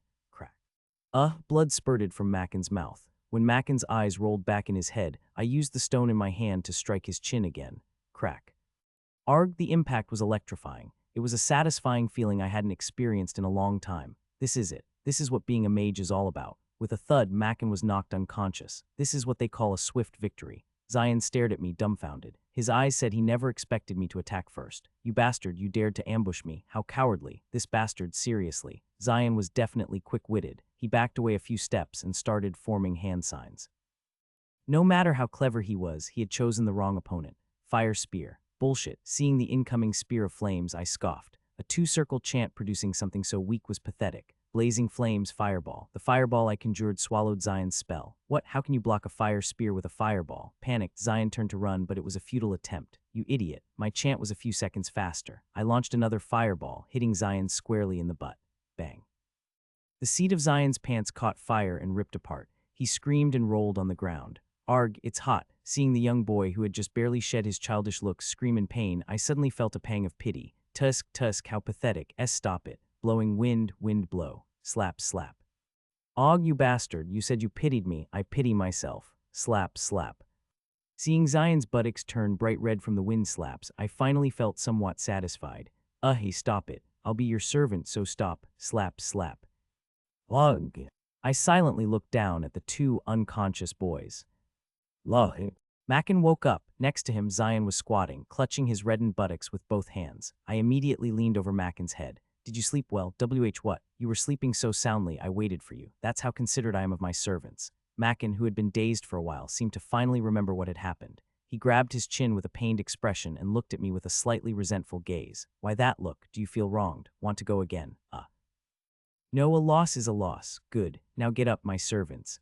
If you lost, you become servants. Get up." Mackin and Zion rose from their spots, bewildered. "From now on, address me with respect. Have you ever seen a servant speak informally to their master? Do you have a problem with that?" "And no, sir. Run." I said, "Run, you bastards." Seeing me pretend to cast a spell, the two boys jumped up in surprise and instinctively ran forward. The reason for running was simple. The foundation of magic is physical strength. This was the first step in raising Samuel's apprentices my way. Zion collapsed onto the ground, his legs trembling uncontrollably. That bastard. His body wouldn't obey him. He had run like crazy all night and only returned to the dormitory at dawn, so it was understandable. What rotten luck. After catching his breath for a while, Zion glanced at Mackin next to him. "Mackin, does this make any sense? It's frustrating, but there's nothing we can do. You idiot. Are we going to run like this every day?" Mackin flexed his chest and replied. The air was surprisingly good, though. Surprisingly, Mackin seemed relatively fine despite running through the mountains for hours. Zion shook his head and said, "That's not the issue right now. Are you going to fetch water for that ruined bastard every day, Mackin? Did you come here for that? But a loss is a loss. That guy was the one who acted cowardly first, who attacks in the middle of a conversation. Now that you mention it, that's true." A smile finally returned to Zion's face. "Let's join forces. If we bring in the others, we can easily take down that sneaky bastard." "I'm not keen on it." "Then what? We'll make him our servant. I can't stand it anymore." It's settled then. All right." Only then did Zion yawn widely. Damn, I'm so sleepy. I feel a bit tired too. It was already 6 in the morning. Zion and Mackin fell asleep immediately, and a few hours later, Instructor Dyke returned and training began. Ruin didn't show up. Zion searched for him with burning eyes, but he was nowhere to be found. Where did that bastard go in the meantime? "You eat so well, our Ruin." I came down from the training grounds and went straight to the dining hall, hurriedly eating first. I was so hungry. I had been surviving on the dried jerky the fat boy gave me and my teeth ached. Ho ho. If you need more, I'll give you more, so eat a lot. A few loaves of rye bread, tomato soup, tough meat stew, and vegetables. It was a meager meal for someone telling me to eat a lot, but it was still 100 times better than jerky. Even after the middle-aged woman left the dining hall, I continued eating for a long time until I felt full. Phew, I feel alive now. I looked down at my body. My body was skinny with only a protruding belly. It was better than a week ago, but still unsightly. Truly a worm-like body. I immediately left the dining hall and headed to the manor's spacious central training ground. I had no intention of delaying. It was time to improve my physical condition. I started running around the training ground. I focused endlessly as I ran, to naturally resonate with the surrounding mana without conscious effort. Thud, thud. Even when my body reached its limit, I continued to focus all my nerves on making the process automatic. I repeated this until the sun reached its peak and then set again. The servants started coming out to watch, and in the distance, one or two old men I had never seen before also appeared. A day passed, and another day passed. I felt like a monkey, but it didn't matter, even if I was the only one doing what everyone used to do in the past. Because this was something that naturally had to be done. Huff, huff. On the third day, I heard a voice in my head. Ability Mind Eye is activated. Some tendencies are changed. Tendency sickly disappears. Tendency cowardly disappears. Tendency drug addict disappears. Tendency weak-willed changes to steadfast will. Tidal trash of the trash changes to skinny shrimp. The surrounding mana started to feel denser. And the mana rotating in my heart's circle reached saturation. A smile unconsciously spread across my face. I knew what this phenomenon meant. It was time to create another circle. Ruin Samuel Skinny Shrimp. Talents, weapon skills, swordsmanship S, spearmanship S, elemental affinity fire SSS, wind SSS, water SS, others S, traits, stamina D, mental strength A, mana resonance SSS. Tendencies, steadfast will, wild, pleasure-seeking, madness, venomous. Overall grade, magic SS equal. I washed up with cold water and looked in the mirror. I looked somewhat human now. Of course, I was still much thinner than the average person. Skinny is one thing, but skinny shrimp. I tried using the inner eye or whatever it was called, but again, there was something annoying. The word skinny shrimp clearly displayed next to my name. Still, it was better than being called a good-for-nothing or a loser, so I had to bear with it. I closed my eyes and immediately expanded my senses. I clearly felt 2 rings in my heart, the second circle I had just completed, where the surrounding mana entered my body and began to rotate powerfully. It was incomparably richer than when I had only 1 ring. Suddenly, my meager talent in my past life felt insignificant, but it was okay. It wasn't all bad experiences. In my past life, I did my best within the second circle. I had a determination that those born with talent could never understand. The arrangement, utilization, and flexibility of magic. For 5 years, I tried everything to become stronger. Surprisingly, there were times when I even defeated 1 or 2 3-circle mages. I could confidently say that I was the strongest among the 2-circle mages back then, and it was the same now as I retained all the memories from that time. I put on my pants and called for Rihan, who was outside. Rihan came in and widened his eyes. Wow, what's this, young master? Did you really come to your senses? Your body looks quite different. I finished putting on my top and replied, I'll be spending time at the training grounds from today, so if anyone is looking for me, let them know. The training grounds? Yes, the one where the apprentices gather. Why there? Are you going to learn magic or something? As a Samuel, I have to learn magic. To be precise, I'm not going to learn magic, but to teach them a lesson. I don't understand what you mean. Just know that I am. I changed my expression to a serious one and looked at Rihan. Let me ask you something. Rihan also straightened his posture. Yes, what's with the red magic tower in our family? It seems like everyone I see is from the red magic tower. Why are outsiders interfering so much? The White Horse unit was out training at the red magic tower. The family's pillar, the Guardian, was the vice tower master of the red magic tower. Moreover, it didn't make sense that even the apprentices were being taught by a red magic tower mage. Was this Samuel or a branch family of the red magic tower? Isn't it a good thing to have many people from the red magic tower? It raises the family's status. What's good about it? Do you want to go around bragging about being a weak family? Rihan thought for a moment and then said, I don't know the exact reason. Maybe the head asked for it. What nonsense was this? Was he saying that Kazan had asked the red magic tower to teach them magic? From thinking about it carefully, it made sense. Outsiders couldn't just meddle with Samuel without the head's permission. Rihan looked at my expression and said, my father probably knows. Your father? What? Who had the most pride in the current Samuel? Rihan was probably one of them, if not the most. For him to say that the family almost went bankrupt meant that they were completely ruined. So how much money do we have? Why are you suddenly speaking so scary? I don't have any money. I'm talking about our family. I saw that the training grounds are completely worn out. Let's renovate them. Wouldn't that be tight? Why again? I was getting anxious about hearing the answer again. I thought there would be some money rotting away in the house since he was always using hallucinogenic herbs. The training hall was dilapidated, and the only meals served were simple things like rye bread, which was a bit strange. I heard from my father that we're quite in debt. I heard the loan we borrowed from the Magic Tower is running out soon. Because of that, we borrowed money. What about the businesses we own? What's that? We don't have any businesses. I don't know. Forget it. It seemed this crazy bastard was using borrowed money for drugs. Maybe I should have just run away. There were more problems than I thought. It seemed that Hector was at the center of the strange relationship between Samuel and the Red Magic Tower. He probably had some connection to the head. That much was obvious. My experience wasn't going anywhere. Thud rumble. Suddenly my foot slipped and a pile of rocks tumbled down the steep mountainside. Whoa, ah shit, this was a cliff. Lost in thought, I had misstepped. I almost fell off the cliff with the rocks. Why would they build a training ground in such a dangerous place? It's a perfect spot to die. As I grumbled and walked along, I saw the dilapidated training hall in the middle. I kicked the rickety door hard. The door frame shattered and a loud noise echoed. Crash, hey servants. The apprentices rushed out, all with bewildered expressions. I grinned, looking at two of them. Ah yes, my proud servants, get ready. Zion scowled and shouted, you bastard. You ran away like a coward. I just went to nourish my body, and you seem to have forgotten to use honorifics. I'll let it slide this once, so hurry up and get ready. Get ready for what, you bastard? To run. Zion's face instantly darkened. You come with me.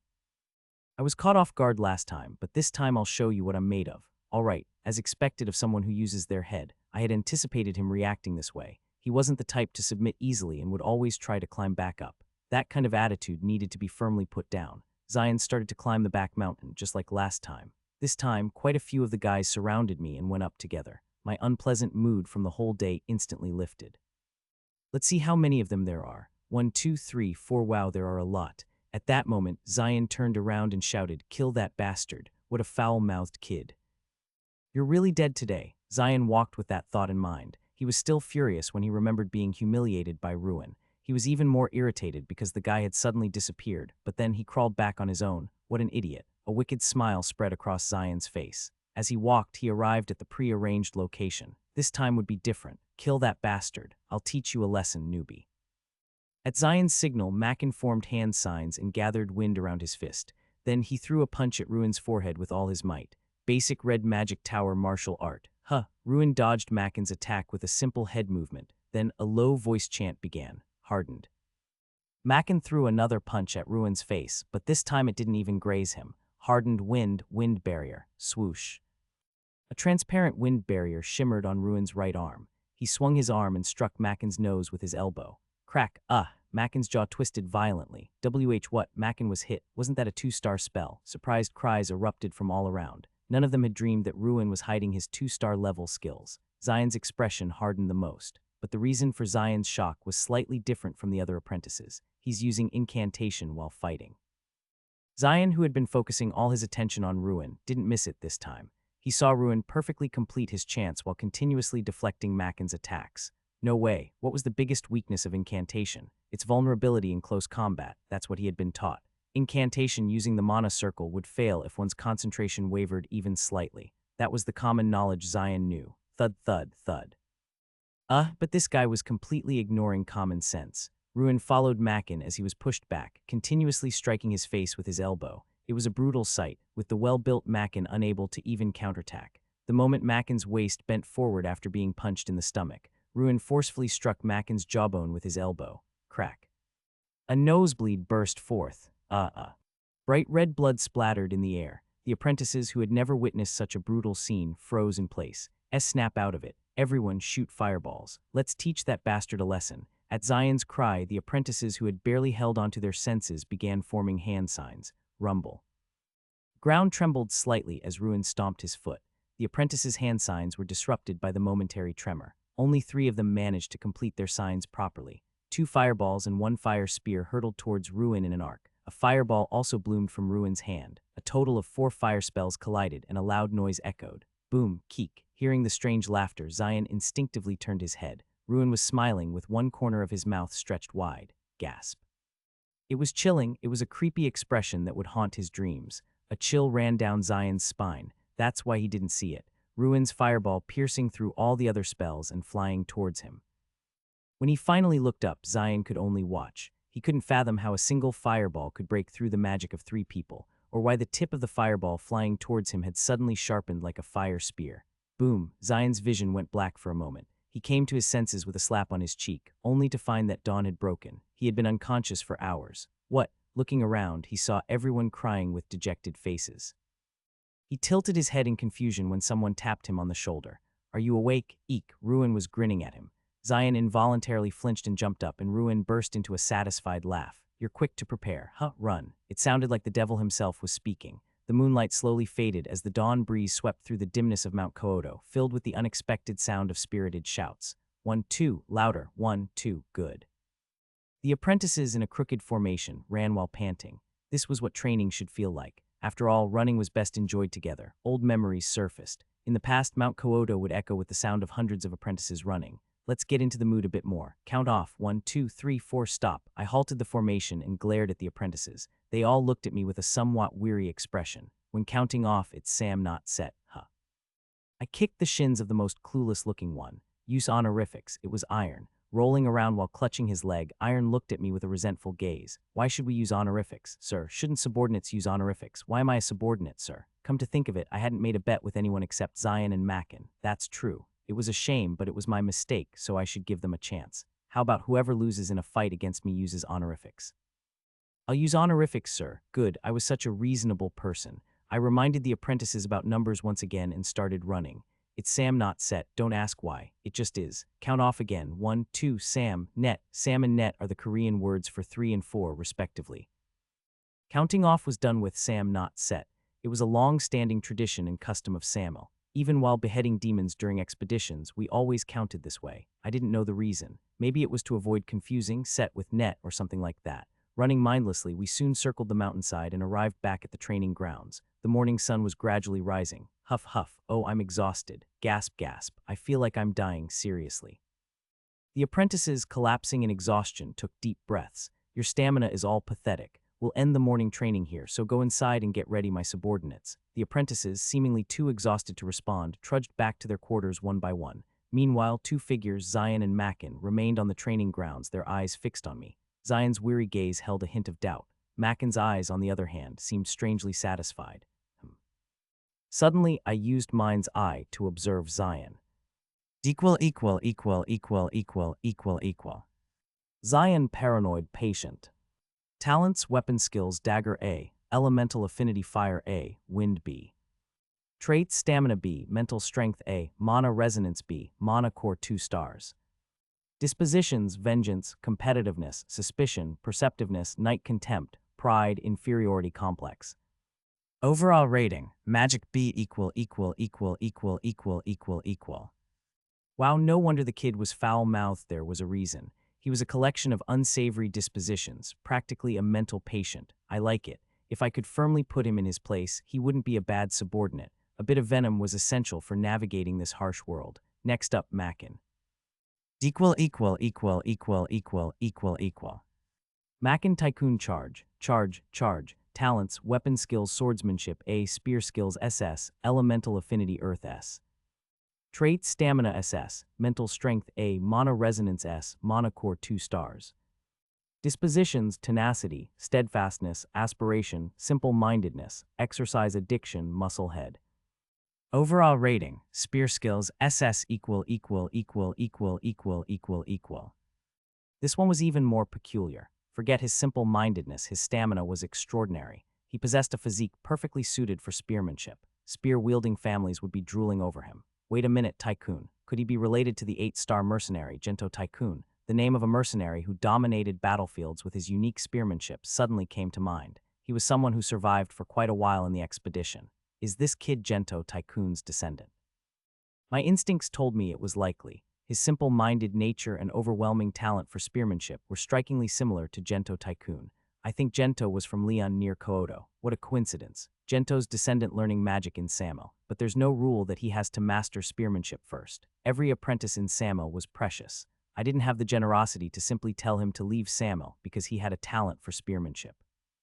And most importantly, I knew how to make Macken stronger. The memory of Gento Tycoon incorporating seismic waves into his spearmanship was vividly etched in my mind. Back then, I just thought it was strange. Now I understand why. After all the apprentices had gone back to the dormitory, I sat in meditation at one side of the training grounds and focused on the flow of mana around me. Weeing. The mana of the atmosphere resonated intensely through my two circles. It's definitely different. Even though it was the same second circle, the feeling was completely different from the past. In my previous life, it felt like pouring water into a narrow hose. There was a limit to the flow of mana resonating through the circles. That must have been the reason why I couldn't surpass the second circle, even after years of hard work.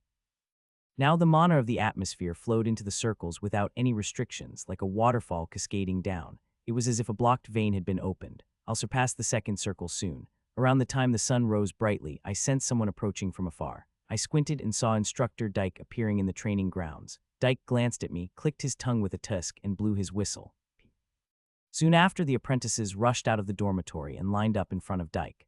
"We'll start the training. Did everyone eat something wrong? Why do you all look so pale?" Dyke looked at the apprentices with a puzzled expression. Unlike usual, the children looked exceptionally haggard today. They started glancing at me. "What are you looking at?" I glared at them, and they quickly looked away in surprise. The instructor looked at the apprentices with a questioning gaze for a moment, but didn't inquire further.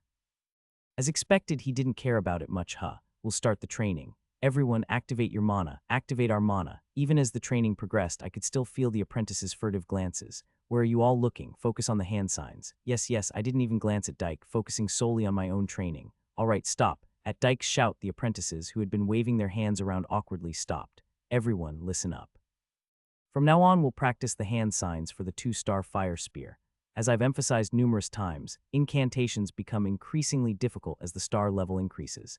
You need to be able to draw the correct hand sign even in extreme situations to use it in actual combat. Instructor, I have a question. Is that impossible with incantation?" Dyke glared at Zion and said, "What kind of nonsense is that all of a sudden? It's just a question.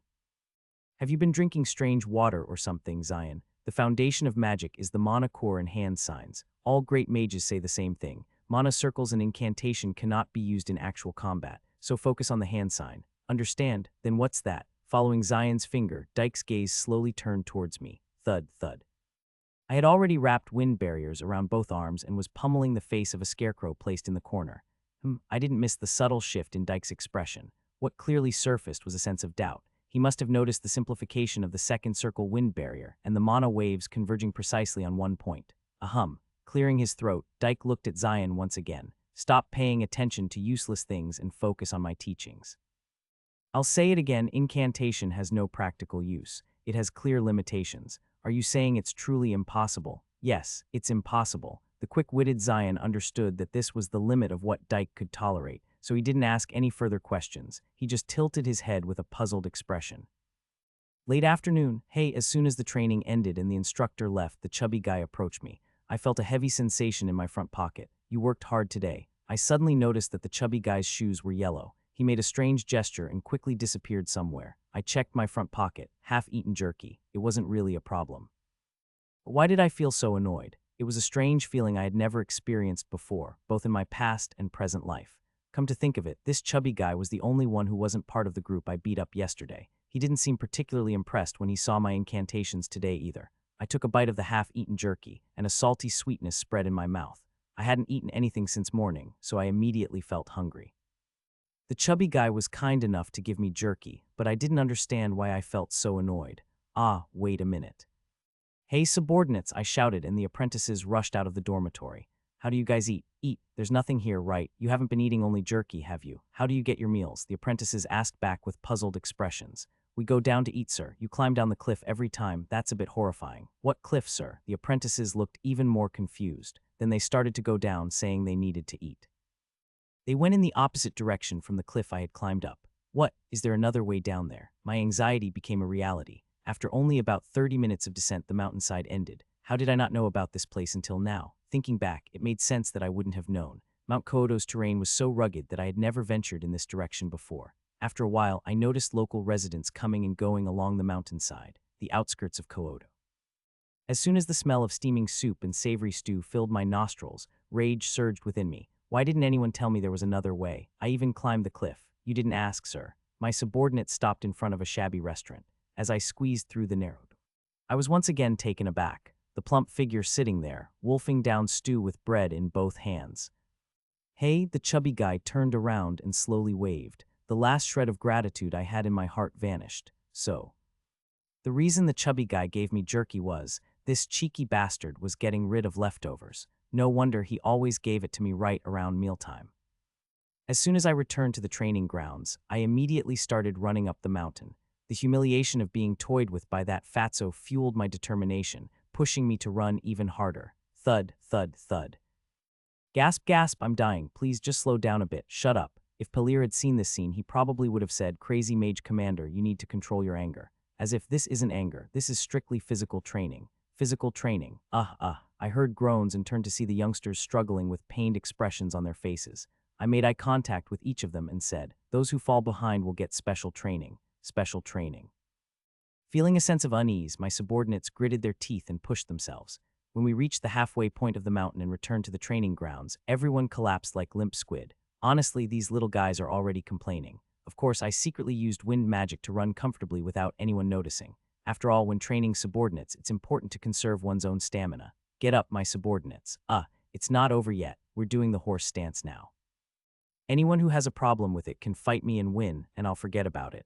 My kind smile sent them into a frenzy, and they all jumped to their feet. It seems like their respect for me has been deeply ingrained in just one day. Whoosh.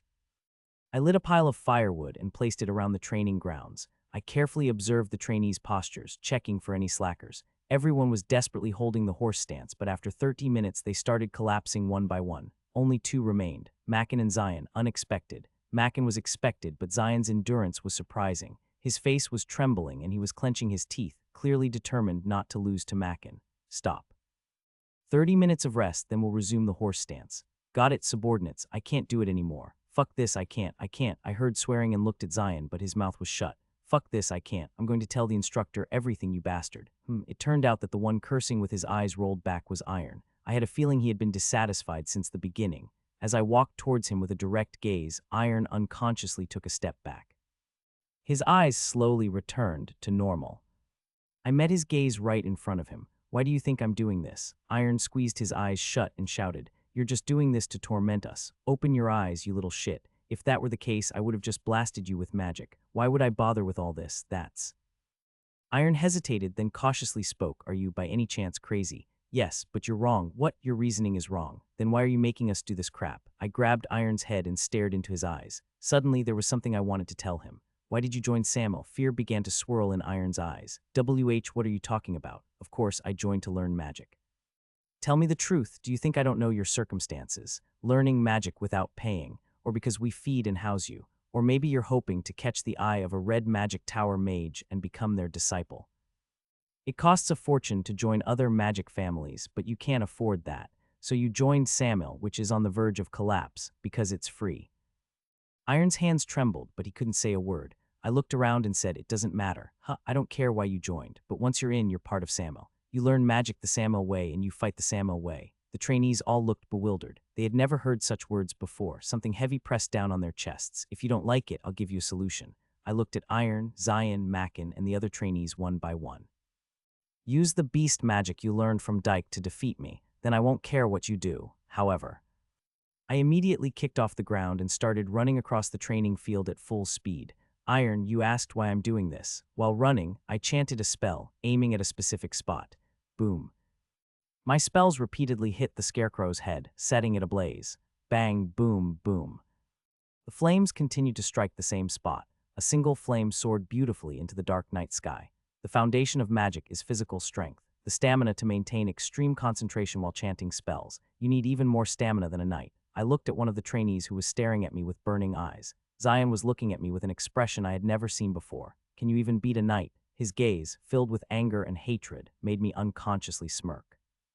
With my methods, it's possible. No one has mastered the mana circle. How can you be so sure? How long have you been studying magic? 1 year. I've been studying for less than a month. But I beat you, didn't I? Well, I've lit the fire. The bewildered faces of my subordinates came to mind. Showing them the spell at the right moment had its effect. The trainees' eyes sparkled as they gazed at the soaring flames in the sky. They all seemed to have some hidden scars in their hearts. Their aptitude isn't bad. At least none of them seemed to have rotten talent like I did in the past. That was enough. I could take care of the rest. 10 apprentice mages. These guys would be the future of Samuel. Thump. I put my thoughts aside and picked up an old book from the shelf. Late at night. For a while, only the sound of pages turning could be heard. This isn't it either. I had already devoured most of the books in my quarters over the past few days. I needed to find out exactly what had happened to Samuel and how incantation magic had been lost. But there's nothing about Samuel anywhere. I did find a few decent grimoires that covered basic incantation magic, but there was no mention of the origin of incantation magic Samuel. What was even stranger was, the demons are gone. There wasn't a single book that directly mentioned demons. Even if we assumed that the last expedition was unknown, the previous demon invasion was something that all of humanity had witnessed firsthand. There were even books that mentioned the conquest of the Black Clan and the demonic dragon, which happened more than 300 years ago, but there was nothing about the demons. There were only a few books that vaguely mentioned them as fearsome beings. This is beyond comprehension. Morning came. I stepped outside and took in the fresh air, and the thoughts that had been weighing on my mind gradually faded away. I took a deep breath of the clear air and shouted, "Subordinates, let's go for a run." If you're not out here by the time I count to 30, I'll assume you want 30 lashes. 1, 2, 3, 29, 30. Wah! The trainees all gathered in front of me. It seemed like my authority had grown quite a bit. I've decided to be more respectful of my subordinates' opinions from now on. We're going to run now, so anyone who has a complaint can speak up. Great, then let's number off. 1, 2. Time flew by as I led them in a cheerful chant while circling the mountainside. We immediately moved on to horse stance training. And as always, Dyke appeared on the ridge at the appointed time. After staring blankly at us for a while, Dyke ran towards us, shouting, "What kind of barbaric nonsense is this? Instructor, Two of the trainees exchanged pitiful glances and collapsed to the ground. I didn't miss that moment. Those guys, it seemed like they were doing it on purpose. It seems their mental training is lacking. You two will get an extra hour of horse stance training after this. Why are you doing things I didn't even order?" Dyke's bewildered gaze swept over the area, then slowly settled on me. I was the only one not doing the horse stance. "Don't tell me, Ruin, you ordered this." When I didn't answer and started meditating, Dyke's eyes blazed with fury. "Answer me, did you order this? You're going to burst my eardrums." Finally, I looked at Dyke with a smirk. My expression was completely different from a few days ago. "You intended to disrupt training with this pathetic act. Does it matter if I ordered it or not?" "What? It's not training time yet, is it? You said you wouldn't care what I did. It seems the mages of the Red Magic Tower have the memory of goldfish." "I don't want to engage in wordplay with you. Get out of my sight immediately." "Why should I?" I smirked and said, "I'm in Samuel and I'll do as I please." "Who are you to tell me to leave?" Dyke's voice suddenly lowered. "I heard you were a scoundrel, but I pity the head of Samuel. I clearly told you to use honorifics." I didn't avoid Dyke's fiery gaze. Damn elitism. Meeting my burning eyes, Dyke flinched and took a step back. "Is this Samuel or the Red Magic Tower? Did I ask you to teach me magic? If you want respect, show it first. Refrain from overstepping your bounds outside of training hours. I'm the eldest son of Samuel, and these are Samuel's mages, you ungrateful brat." "And one more thing," I interrupted Dyke. "Why do you think they're doing that? Why are they following my orders?" "It's simple, they all lost to me in a duel." "What?" Dyke's gaze, as he looked at the trainees, wavered slightly. He had realized that my words were true. "Nothing you say seems to be right. Where did you get the idea that incantations can't be used in actual combat?" I smirked at the speechless Dyke. "Why don't you teach them beast magic better and have them beat me?" Whoosh. A surge of mana. Dyke's body trembled, his face turning pale. I could feel how angry he was, but he wouldn't have a reason to get angry. Most of what I said was just throwing his own words back at him. "Fine, arguing with a child is pointless. Everyone pay attention. We're starting training." I smiled and stepped aside. Dyke might not know it, but this wasn't the end. As expected, less than an hour later, I heard the instructor's booming voice. "Zion, why do you keep saying that?" "I'm telling you, he used incantations in actual combat." It seemed Zion had decided to cross the line. Incantations have clear limitations. He was faster than beast magic. "Why don't you test Ruin yourself, instructor?" "I don't have time for that. If you say that one more time." At that moment, the fatso, who had been quiet, raised his hand and continued the instructor's sentence. "Yo, I can answer that. What? Incantations or circle magic have clear limitations as you go to higher circles. It's hard to use them in actual combat from the third circle and above." An unexpected situation had occurred. And why was that fatso talking like that? It was getting on my nerves. I barely managed to restrain myself from throwing a punch. What made it even more infuriating was that the instructor was looking at the fatso with a satisfied expression.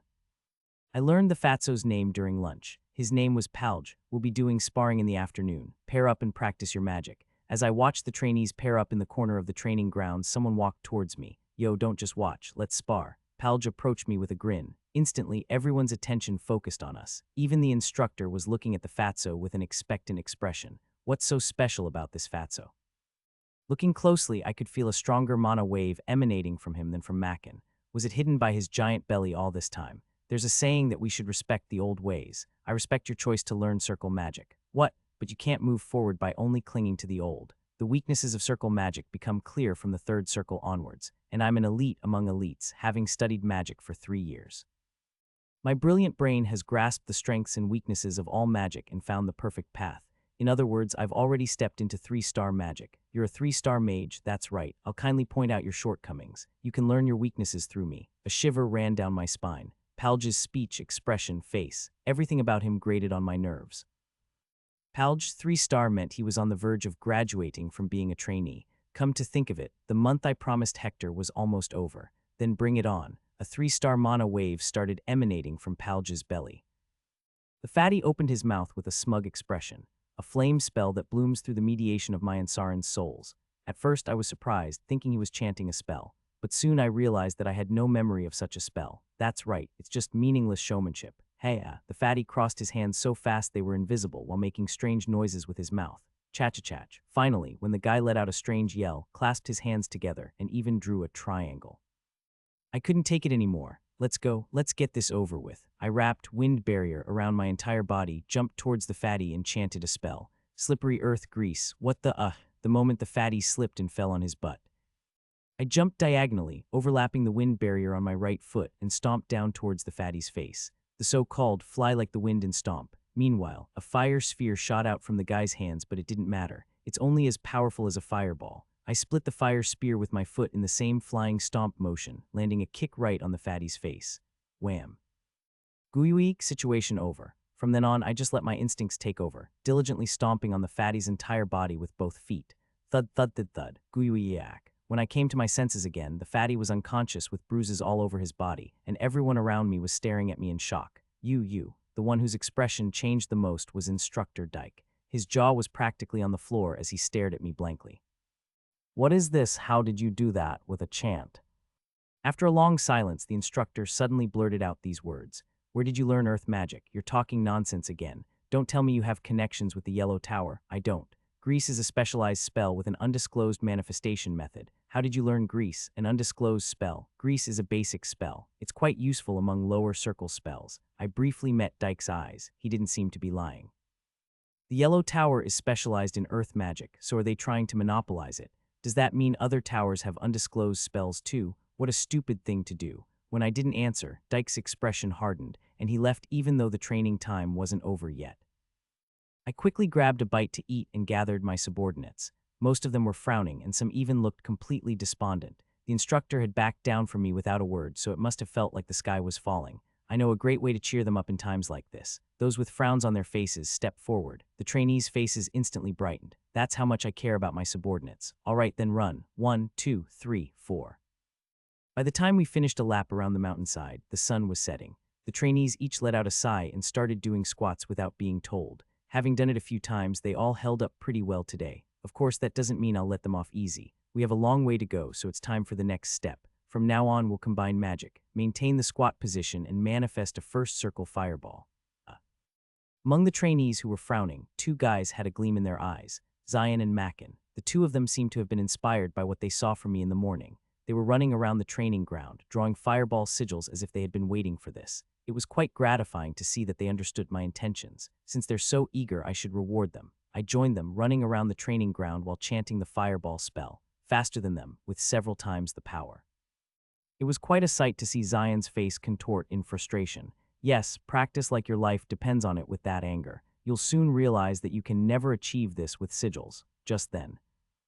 Hey, a familiar voice sent chills down my spine. The fatty, with bruises all over his face, was walking towards the training ground. Can I join you? No, why not? Only my subordinates can participate. Then can I practice with you if I become your subordinate? The fatty's eyes sparkled as he looked at me, and I couldn't help but take a step back. I can't accept you as a subordinate. Then how can I become your subordinate? I really want to learn Ruin's magic. It's a type I've never seen before. Just shut up. Listening to the fatty's tone of voice made my nerves tingle. I even felt uncomfortable hitting this fatty. When I hit him earlier, it didn't feel good even then. Create a mana circle. If you can't, don't ever talk to me again. It seemed to work, thankfully, as he quickly came up with an excuse. The fatty lingered for a while, then turned away with a dejected look. I found myself staring at the fatty's back, and in the meantime, his right hand rose into the air again. Only 3 fingers were extended: thumb, index, and pinky. I barely managed to get rid of the fatty and looked around, only to see that the trainees had already gone into their quarters. Only Zion and Mackin remained, still training. I was about to grab the deserters and break their legs, but Zion's face caught my eye. He was limping on one leg, his body clearly at its limit, but he was still forcing himself to run alongside Mackin, shooting fireballs. Suddenly curious, I stopped them. That's enough training for today.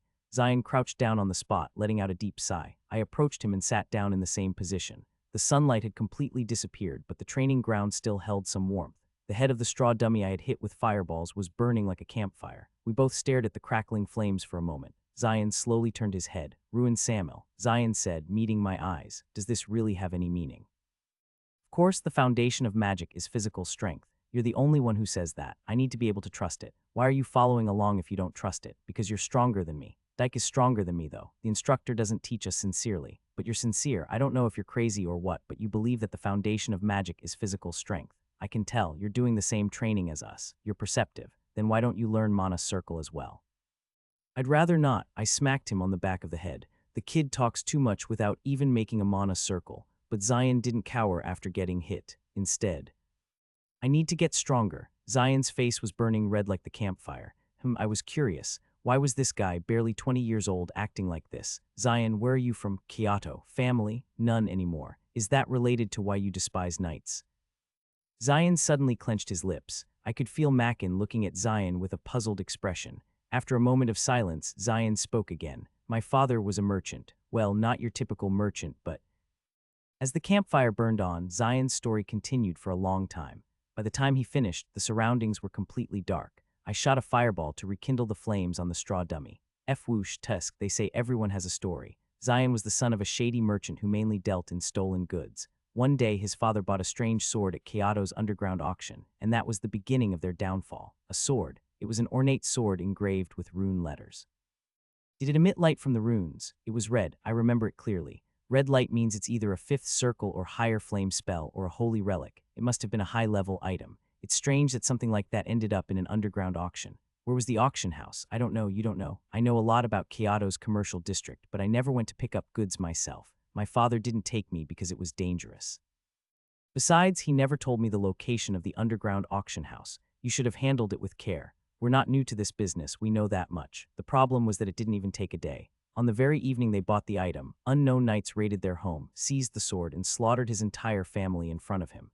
Zion sensed something was wrong and hid in a secret attic, luckily avoiding detection. Those damn bastards. Seeing Zion's expression as he spat out those words, I was reminded of my own childhood.